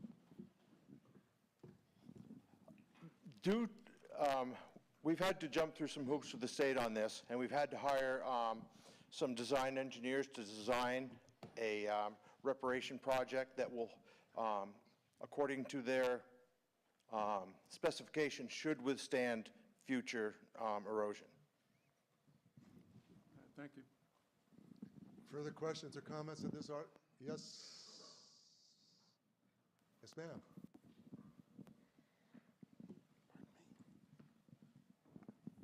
My name is Trudy Hallberg, and I'm a resident of Chester. I'd like to know if members of the Rod and Gun Club pay dues to be members. Paul, could you grab the mic, please?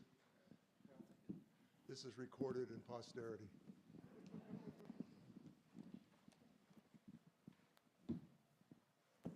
Yes, our members do pay dues. It's a nominal fee. It's $40 a year. It nowhere near covers expenses. We get some funds from the shooting events and such. The membership is open to the public. It's not limited. Anybody can be a member. So it's, like I said, $40 a year doesn't really cover a lot, especially when we're facing over $100,000 repair.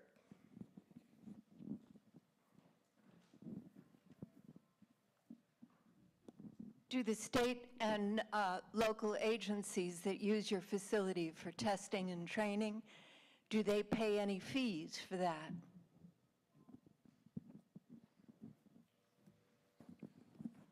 The law enforcement officials are all free. Chester Police, State Police, Fish and Game are all allowed to use the member range at no charge. Further questions or comments on this article?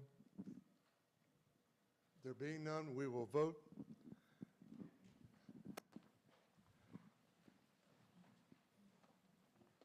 to see if the town will exempt from municipal and education taxes for a period of 5 years 100% of the fair market value of lands and buildings occupied by Chester Rod and Gun Club. Municipal taxes in 2024 for the Chester Rod and Gun Club were $1,869 and $3,354 for education. All in favor of the article indicate by saying aye. Aye. Opposed, nay. Article passes. Article 10, to see if the town will vote to exempt from municipal and education taxes for a period of 5 years 100% of the fair market value of lands and buildings occupied by the Green Mountain Softball, Inc.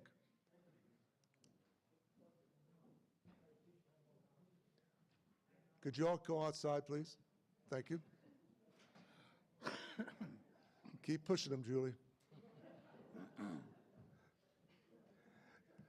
To see if the town on Article 10 will vote to exempt from municipal and education taxes for a period of 5 years 100% of the fair market value of lands and buildings occupied by Green Mountain Softball, Inc. Municipal taxes for 2024 for Green Mountain Softball, Inc. were $772 and $1,386 for education. Is there a motion on Article 10? Moved by Nick Boak, seconded by? Seconded by, of course, Ann Lamb. Any further action to be taken after I read the moved article? We'll proceed after it's read, meaning to say I'm catching myself. To see if the town will vote to exempt from municipal and education taxes for a period of 5 years 100% of the fair market value of lands and buildings occupied by Green Mountain Softball, Inc. Municipal taxes in 2024 for the Green Mountain Softball, Inc. were $772 and $1,386 for education. Any discussion on this Article 10? There being no discussion? I have a question. Is there anyone to speak to this club?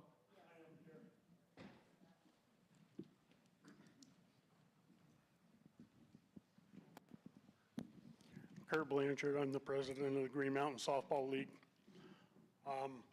We have also been ravished by the flood, especially July of 2023. If it hadn't been for Shane Fuller and John Sulia, we probably would never be playing softball in that facility again. They have put in countless hours, money, you name it. This is also where the middle school and the Green Mountain High School girls play softball. Luckily, they had one field back to normal last year, so this was able to take place. We are still way behind the 8 ball. We have to have all the electricity redone. We can't get grandfathered in anymore. We had to, before the flood, we asked Green Mountain Power to come and get the meter off the side of the building, which they did. And then the state fire marshal came back and he said that we were gonna have to, everything was gonna have to be replaced. We have to get a new panel, all new breakers. Our bathroom building is probably 5 feet from where it was. So obviously it's non-usable. We have no idea what we're looking at for money-wise to get everything back to normal. The flood actually took a whole dugout, concrete, slab, and everything. Fences, you name it, it took it.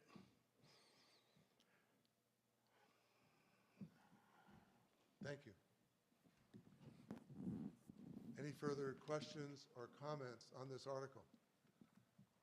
There being none, we'll vote to see if we will exempt from municipal and education taxes for a period of 5 years 100% of the fair market value of lands and buildings occupied by Green Mountain Softball, Inc. Municipal taxes in 2024 for Green Mountain Softball, Inc. were $772, and education taxes were $1,386. All in favor of Article 10 indicate by saying aye. Aye. Opposed, nay. Article 10 passes.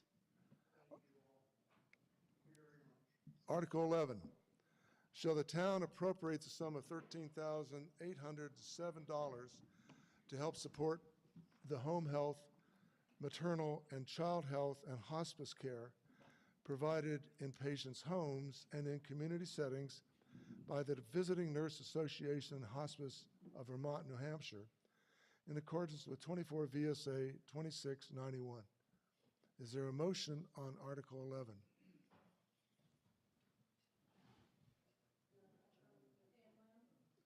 Ann Lamb moves, seconded by Charlie Baker, to see if we will discuss and then vote to determine if $13,807 will be appropriated to support the home health, maternal, child health, and hospice care provided in patients' homes and in community settings by Visiting Nurse Association and Hospice of Vermont and New Hampshire in accordance with 24 VSA 2691. Is there any discussion on Article 11?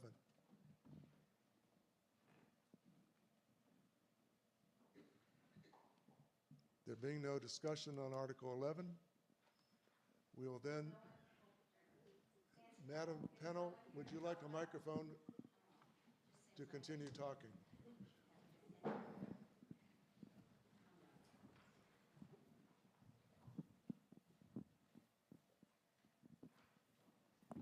Nancy Pennell, just wish there was someone here to talk about it. Any further comments? I'm just going to go one more time. I just think it's really important when we're being asked to give money outside, you know, that people come and talk about it. And I think the system itself, I've talked about this before, doesn't work so well. I'm just going to say real quick, I would love to see us decide how much money we think we would like to give to charitable organizations that support the community outside of our taxes. Come up with that figure and then let people come to a meeting outside of this and they present themselves and a committee come up with the ones that will be chosen. Just saying, it might be a good idea. Any further comments or questions on Article 11? Yes, ma'am. Yeah. Where are we? Right here. Charlie Baker. None of us thinks we need these sorts of services Put it closer to the mouth. until nobody thinks about the services, needing those services until it happens to you. And we had this last year with Tony. We were extremely grateful for that support and so that he could stay at home while he recovered. And so this is very, very important work and I think underappreciated. Further comments or questions on this article? There being none, we will vote to see if we will appropriate the sum of $13,807 to help support the home health, maternal and child health and hospice care provided in patients' homes and in community settings by the Visiting Nurse Association and Hospice of Vermont, New Hampshire, in accordance with 24 VSA Section 2891. All in favor of this article indicate by saying aye. Aye. Opposed, nay. The article passes. Article 12. Shall the town appropriate the sum of $3,044 to help support outpatient mental health and substance abuse services by the staff of Healthcare and Rehabilitative Services, Inc., in accordance with 24 VSA 2691. Is there a motion to put this article on the floor? Nancy Pennell, so moved. Moved by Nancy Pennell, seconded by? To see if we will appropriate the sum of $3,044 to help support outpatient mental health and substance abuse services by the staff of Healthcare and Rehabilitation Services, Inc., in accordance with 24 VSA 2691. Is there any discussion on this article?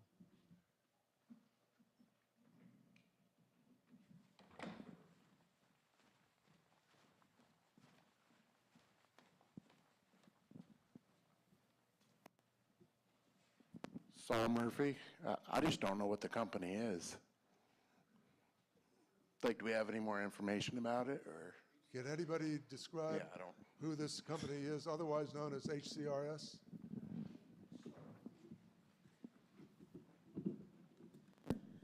I'm Robin Bickle, and I live in Chester. I can't tell you all of the ins and outs of HRS, but I will tell you it is it's the big provider of the mental health services in our area that does all kinds of things. From folks with disabilities, helping them to live their lives the way they need to, giving them training and support groups. They also do a lot of the emergency mental health issues. They have a presence in our schools.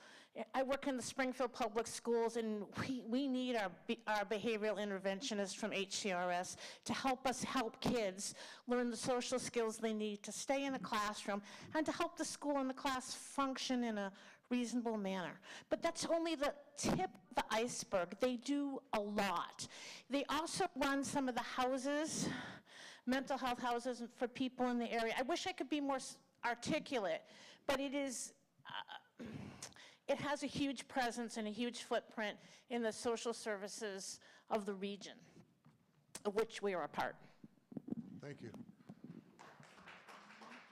Further comments or questions on this article? There being none, we will now vote on Article 11 to see if we'll appropriate the sum of $3,044 to help support outpatient mental health and substance abuse services. I say 11. Go to 12.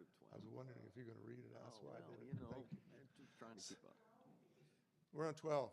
The substance is the same. The number doesn't make a difference. So we're voting to see if we'll appropriate the sum of $3,044 to help support outpatient mental health and substance abuse services by the staff of Healthcare and Rehabilitation Services, Inc., in accordance with 24 VSA 2691. All in favor of this Article 12 indicate by saying aye. Aye. Opposed, nay. Article 12 passes. Article 13. Shall the town appropriate the sum of $3,040 to Southeastern Vermont Community Action, SEVCA, to assist Chester in responding to the emergency needs of the community and providing all available and applicable services to families and individuals in need in accordance with 24 VSA 2691. Is there a motion on Article 13? And you are? Thank you. Seconded by? Lee Dakin seconded, moved and seconded to see if the town will appropriate $3,040 to Southeastern Vermont Community Action, SEVCA, to assist Chester in responding to the emergency needs of the community and providing all available and applicable services to families and individuals in need in accordance with 24 VSA 2691. Is there any discussion on this Article 13? Yes, ma'am. Oh.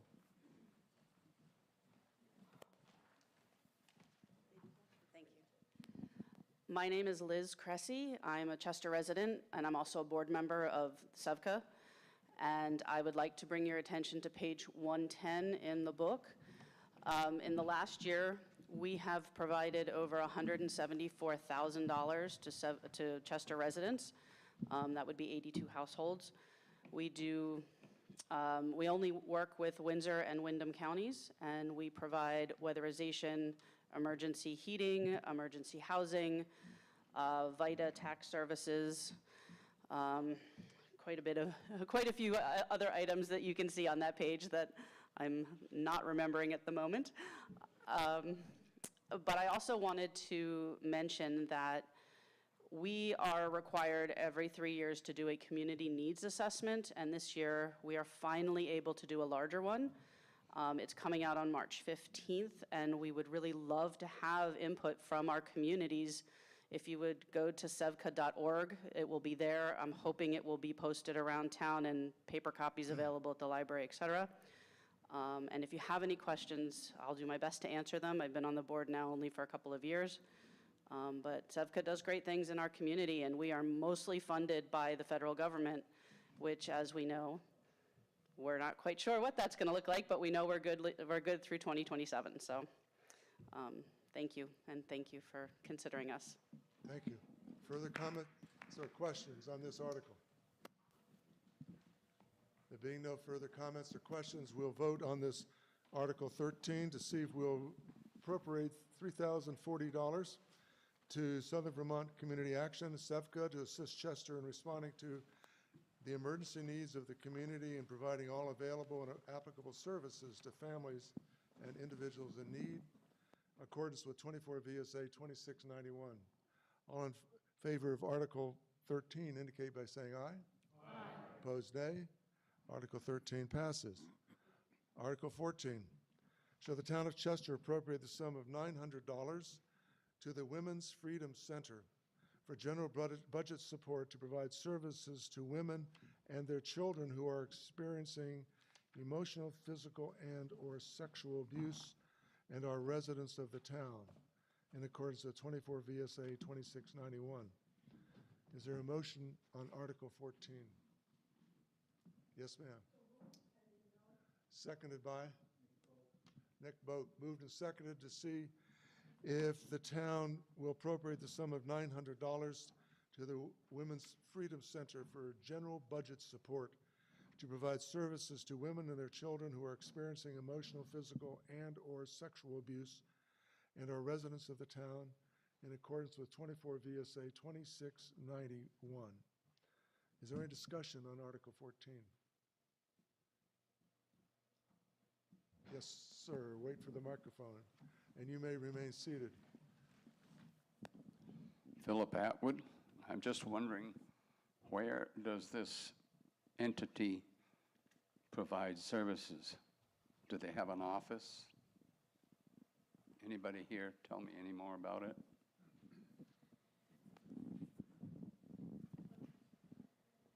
Could anyone respond to the question?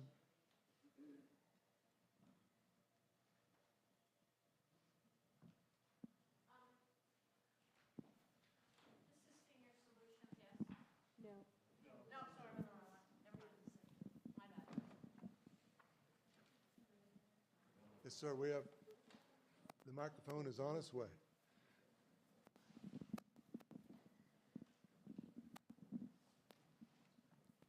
Thank you. Larry Simonis.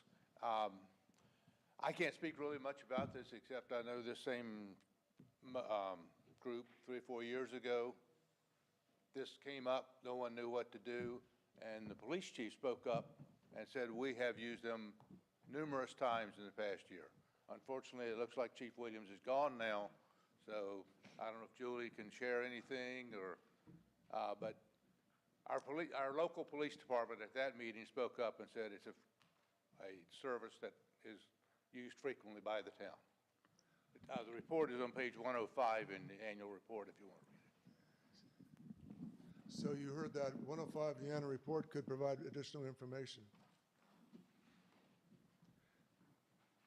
Further questions or comments on this article? Then we will proceed to vote on Article 14 to see if we will appropriate $900 to the Women's Freedom Center for general budget support to provide services to women and their children who are experiencing emotional, physical, and/or sexual abuse and are residents of the town, in accordance with 24 VSA 2691. All in favor of Article 14 indicate by saying aye. Aye. Opposed, nay. Article 14 passes. Article 15, shall the town raise and appropriate the sum of $1,200 for the support of Senior Solutions, formerly Council on Aging for Southeastern Vermont, for help to support seniors and their families who are trying to remain at home and not be placed in a nursing home, in accordance with 24 VSA Section 2691. Is there a motion on Article 15? Moved by, seconded by, moved and seconded to see if the town will raise a sum of $1,200 for the support of Senior Solutions, formerly Council on Aging for Southeastern Vermont, for help to support seniors and their families who are trying to remain at home and not be placed in a nursing home in accordance with 24 VSA Section 2691. Any discussion on Article 15? Yes, ma'am. Thanks, Ed. Hi, my name is Joanne Ehrenhaus, and I'm a Chester resident, and I work for Senior Solutions. And I want to take this opportunity to alert everybody as to what we can do for you and your family. Can you hear me now? Okay, good.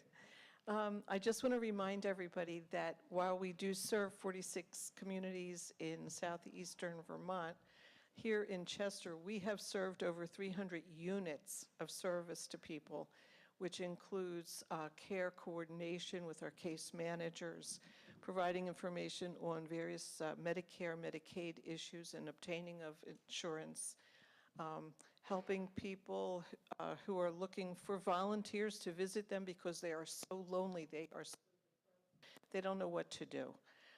We do really a lot for people, and nobody's getting rich at Senior Solutions. Here's one of our case managers here. She can attest to it.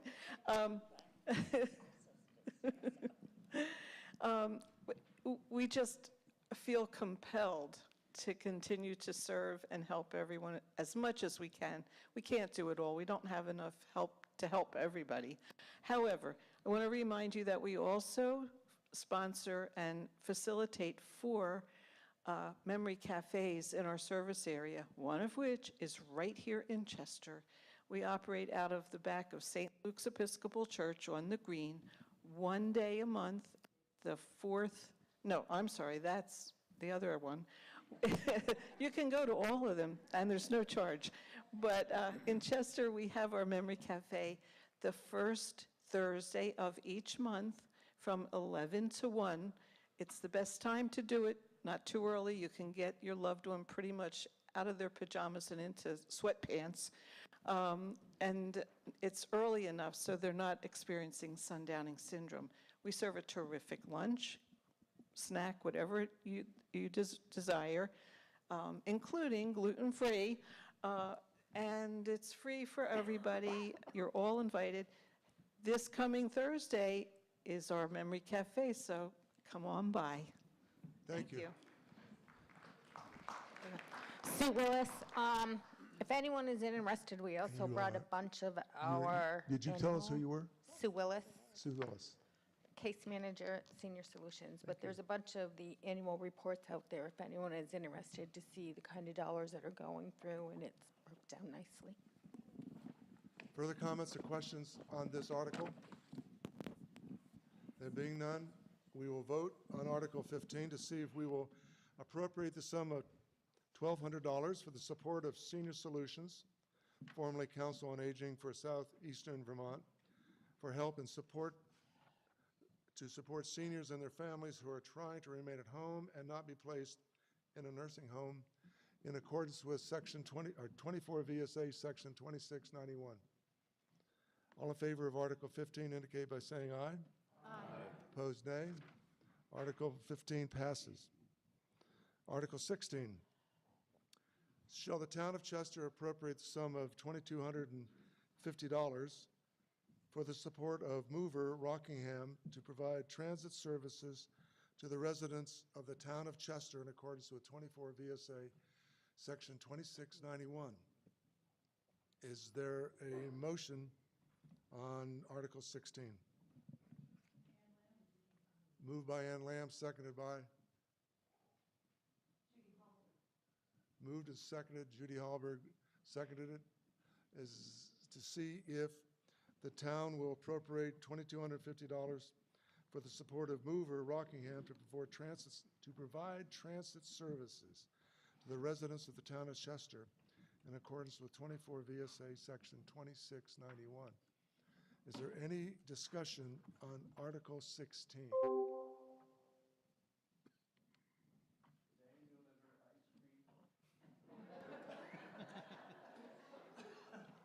You weren't recognized, so we didn't pay attention to that.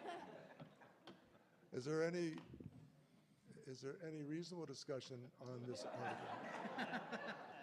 Ice cream sounds pretty reasonable. There being no further discussion, we'll vote to see if we will appropriate the sum of $2,250 for the support of Mover Rockingham to provide transit services to the residents of the town of Chester in accordance with 24 VSA Section 2691. All in favor of Article 16 indicate by saying aye. Aye. Opposed, nay. Article 16 passes. Article 17. Shall the town of Chester appropriate the sum of $800 to support Windsor County Mentors for youth mentoring services provided to children in Windsor County in accordance with 24 VSA Section 2691. Is there a motion on Article 17? Moved by Nick Boak, seconded by Melody Reed. To see if the town will appropriate the sum of $800 to support Windsor County Mentors for youth mentoring services provided to children in Windsor County in accordance with 24 VSA Section 2691. Any discussion on this article?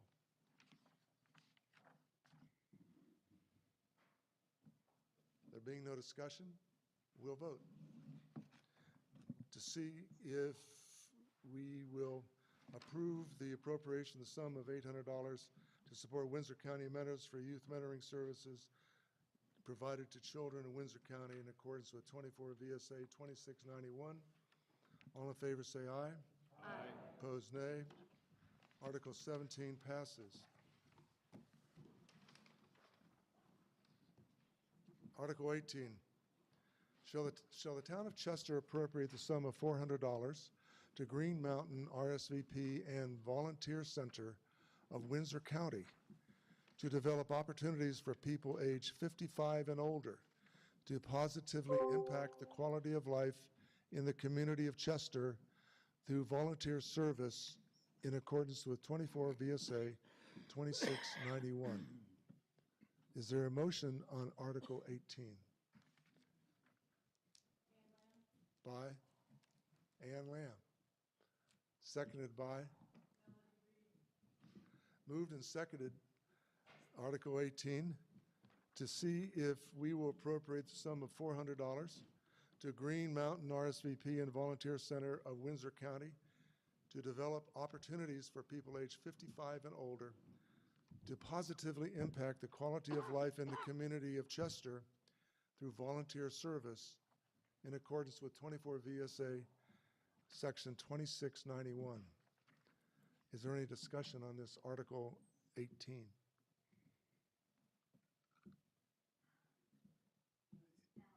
Could you wait for the microphone, please, Ms. Pennell?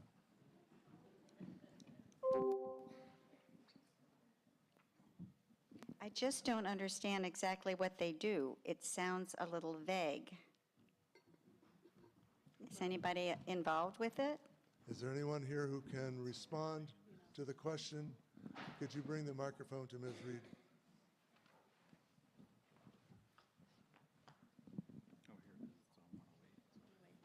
Melody Reed, Chester, Vermont.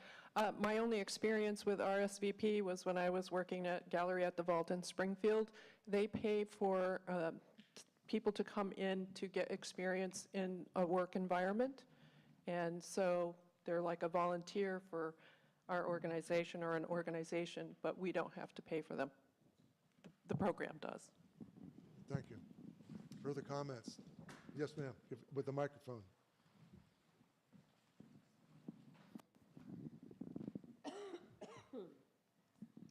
Thanks. Joanne Ehrenhaus again.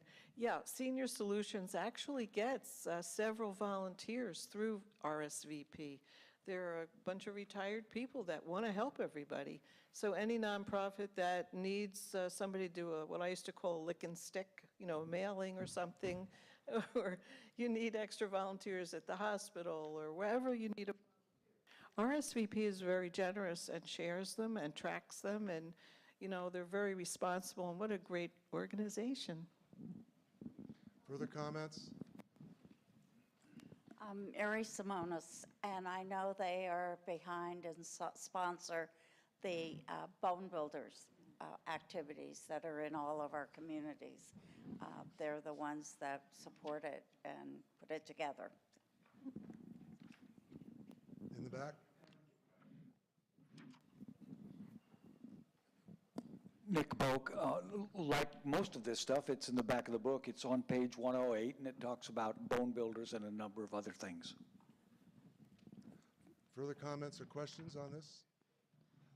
There being none, we will vote to see if we will appropriate the sum of $400 to Green Mountain RSVP and Volunteer Center, Windsor County, to develop opportunities for people aged 55 and older to positively impact the quality of life in the community of Chester through volunteer services in accordance with 24 VSA 2691. All in favor of the article indicate by saying aye. Aye. Opposed, nay. Article 18 passes. I want to thank you all for your forbearance and the use of the microphone. It makes a big difference to all of us.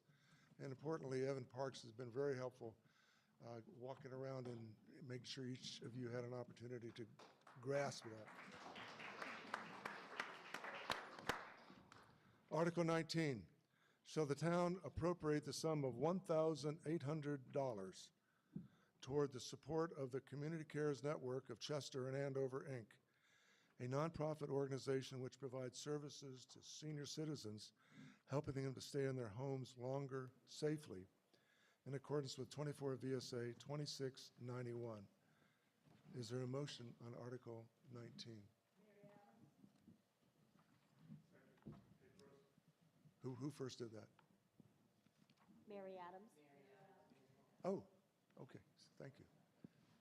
Moved and seconded to see if the town will appropriate the sum of $1,800 toward the support of Community Cares Network of Chester and Andover, Inc., a nonprofit organization which provides services to senior citizens, helping them to stay in their homes longer safely, in accordance with 24 VSA 2691. Is there any discussion on this Article 19?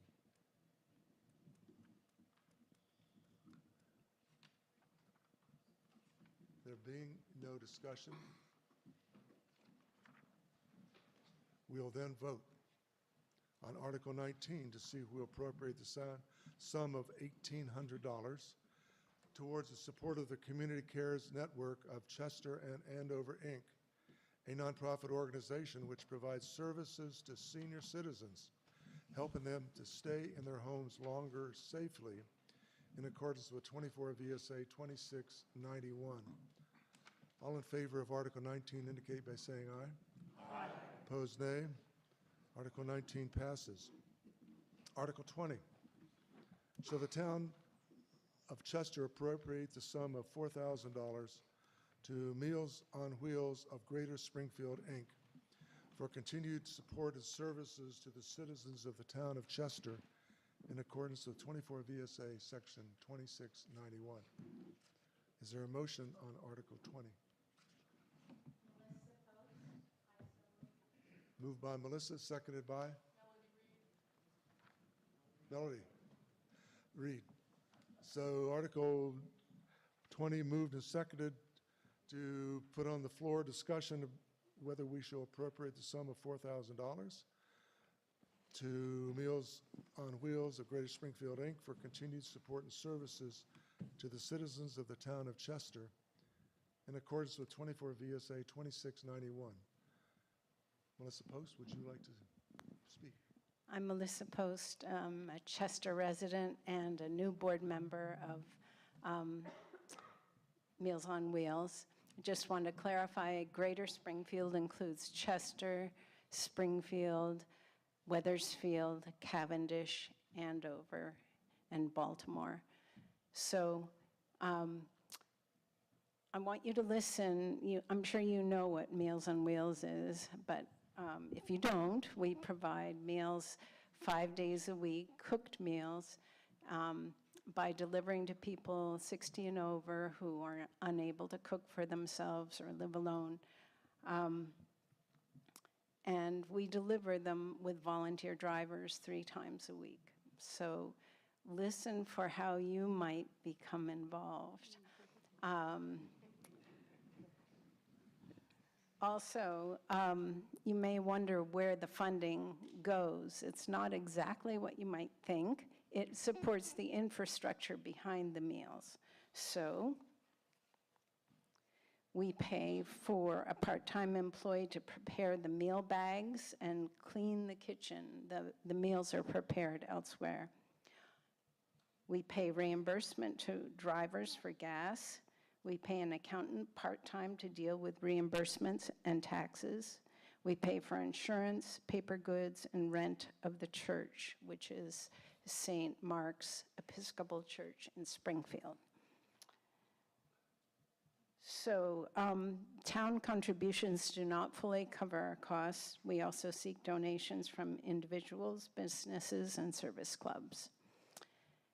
So the two questions for you are, if you have an hour and a half to spare and would like to become a driver, we welcome drivers, and you could do it on a 1 day per week or more.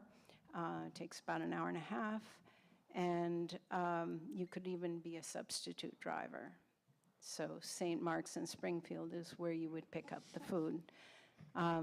The second question is if you know anyone who could benefit from these services, you could reach out to me, or you could, I'm sorry, I don't know if we have a phone number. I'm that new to the board, but you could contact Senior Solutions because they're also involved with the meals.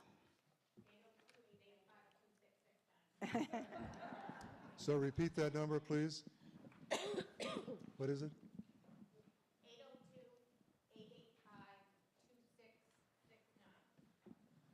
885-2669, 802. Thank you. Any further comments on this article?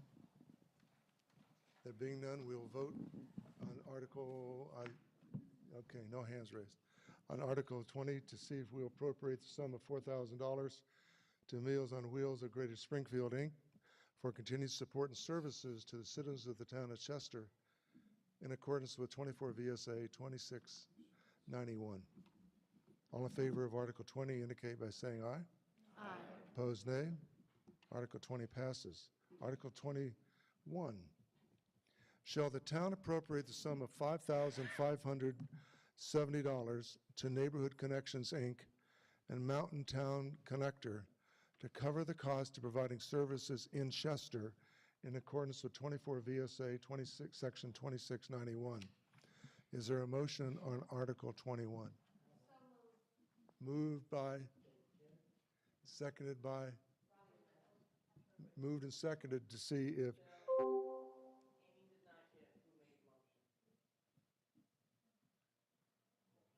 No, you, and it's just, give me. David Carey moved and seconded by.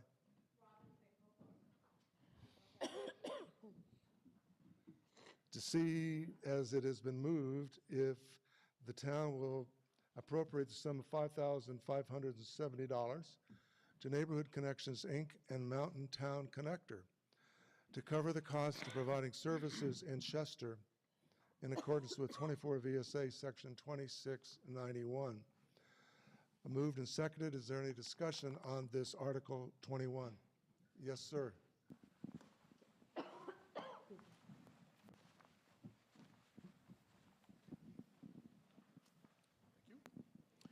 Thank you. My name is Tom Simmons. I'm a Chester resident, and I'm the Executive Director of Neighborhood Connections. Neighborhood Connections has been in existence for now 16 years, and it serves a dozen what we call the mountain towns, which is the Route 11 corridor stretching from Chester to Bromley and then south to Townsend. Probably the two services that are most associated with the work that we do in Chester is the social work and our transportation system. In terms of social work, we met with 25 different families in Chester in the last year. It's often for very complicated cases where our licensed social worker helps them through a lot of financial and other issues. We often get referrals from other organizations in town, like the Chester Andover Family Center. We have fixed pipes and filled oil tanks and completed assisted living forms and provided a lot of services financially. We have been working with several families who were impacted by the floods of 2 years ago. We continue to work with some of these families and intercede on their behalf with FEMA and other agencies that have held up funds that have not yet come through. The other service is the Mountain Town Connector, and that's our bus system. We have a 12-passenger bus. We also have 7 paid drivers in sedans. We basically do what the mover is unable to do for residents of Chester. We provide what we call door-through-door service, which means we will go into someone's house, help them out, get them in the bus, take them to the doctor or wherever they need to go in with them, help them with whatever forms they need to be done. It really is a bus service for those who are the most fragile, often among us. In 2024, we provided 510 rides for 39 different people. Most of them were medical. Because the other thing that differentiates us from the mover, and we work with them very closely, is that we go far out of the area. So people who need to get retina treatments in Burlington or Albany or Springfield, Massachusetts, we will take them there. We also, there are 6 residents of Chester who have been dependent on us to deliver their prescriptions to their house. All of our services are in the town report. I'm happy to answer any questions anyone has, and I will invite you to our community meal, which is at our headquarters in Londonderry. Our next one is March 11th. We use the bus to stop at Senior Circle, Chester Senior Circle, and we fill that up and bring people to that meal every single month. And it's a party bus. Any questions? Any further discussion? There being no further comments, questions, or discussion, we'll vote on Article 21. No. Yes. Article 21. Will we appropriate the sum of $5,570 to Neighborhood Connections, Inc. and Mountain Town Connector to cover the cost of providing services in Chester in accordance with 24 VSA Section 2691. All in favor of the article indicate by saying aye. Aye. Opposed, nay. Article 21 passes. Article 22. Shall the town appropriate the sum of $5,000 to the Black River Area Community Coalition for continuing to work within the Chester community preventing youth substance/alcohol misuse in accordance with 24 VSA Section 2691. Is there a motion on Article 22? Over here. Where are you going, Evan? Oh, Steve, excuse me. I beg your pardon. Steve moves, seconded by Penny Benelli. Steve Dock. Is there any discussion on this article? Hi. You are? Lauren Ingersoll. I'm the director of the Black River Area Community Coalition. And I'm here with my colleague, Andrew Moore. He's the other BRAC staff member, and together we run the Chester Teen Center program down the road. So BRAC is a nonprofit substance misuse prevention organization, and we serve youth and families in the Chester and Ludlow communities. The last time I was here, I spoke to the Chester board about BRAC's plans to respond to the needs of our youth who, after much assessment and data collecting and community conversations, we found that they face a lot of challenges related to isolation, living in a rural community, and that leads to challenges around mental health and substance abuse, a lack of perceived opportunities and inspiration. There was definitely a need for a safe space for them in the community so they could feel like they're a part of it. So last year we began exploring this idea of starting a teen center, and so much has happened since then, so I don't want to take up too much time, but I would like to highlight some successes that we've been through with our pilot program. So yeah, it was about the same time last year that we started with just a small focus group of 6 Green Mountain Union students. And we were meeting once a week, talking about this idea and if it has potential. And then that turned into something very real. So we are now serving over 60 local youth. And we see like between 15 and sometimes 30 students showing up at our program every day. We are open now twice a week and running regular program hours, and it's been a huge success, and we've seen overwhelming support from our community. So I just want to take a minute to thank you guys for being there and supporting us from the very start all the way through. Yeah, so we have secured an opportunity to expand our program space and our activities. We got some grants to renovate a building next to the church where we hold our program so we could create a permanent space for the teen center. And that's moving forward, and we're really excited about it. We're getting a lot more interest. We have kids showing up every week, new participants showing up every week, and they keep coming back. And that's what's been making this such a real success. And we're just hoping that we can keep it going because it's been amazing so far. And I think this is something Chester really needs, and the youth are really leaning into it, and they feel like it's a place where they can make it their own and have some agency.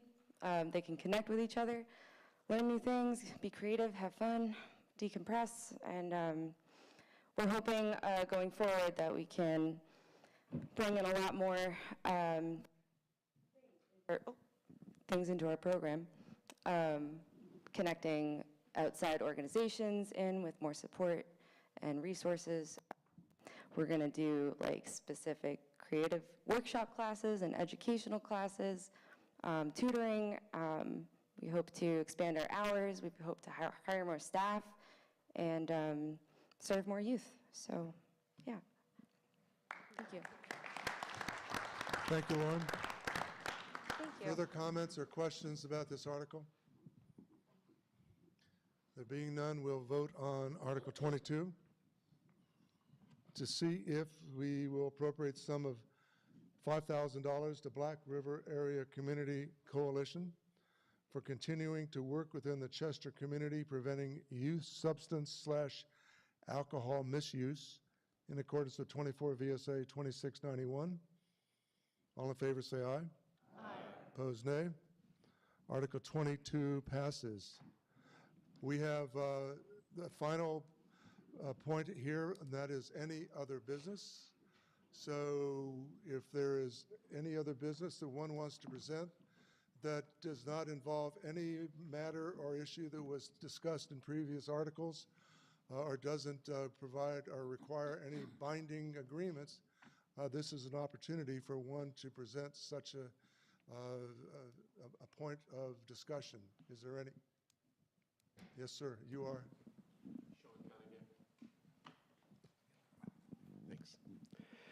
Mr. Moderator, I rise to offer a resolution to the meeting.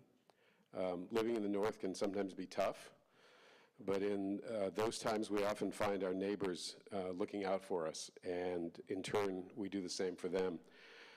Through caring and respect, strangers can become friends, and so I move that we resolve the following. As fellow people of the North, and fellow lovers of the Maples, the people of Chester affirm their friendship with and their respect for our neighbors of the people of the nation of Canada.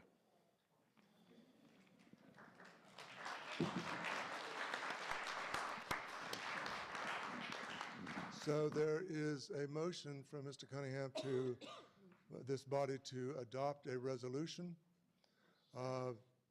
Is there a second to that motion? Steve Dock seconds the motion. Would you read that resolution again? And then we will have discussion. As fellow people of the North and fellow lovers of the Maples, the people of Chester affirm their friendship with and their respect for our neighbors, the people of the nation of Canada. Is there any discussion on that resolution? There being none, we will vote to see if we will, as a community or as a town, adopt that resolution. All in favor say aye. Aye. Opposed, nay. The resolution has been adopted by this body. Is there any other business to be brought before this body that's non-binding and has not been discussed in previous articles? There being none, then we'll adjourn this meeting at 20 minutes to 9.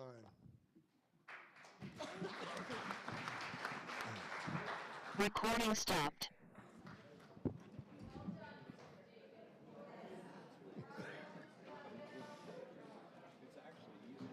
Shoot.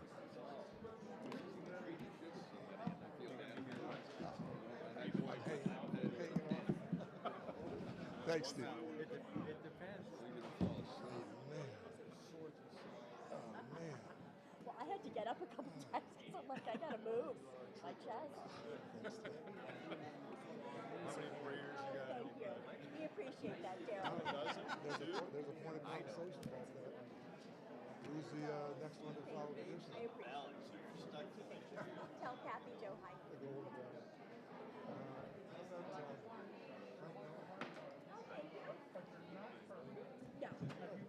How about Mark? Hey, Mark.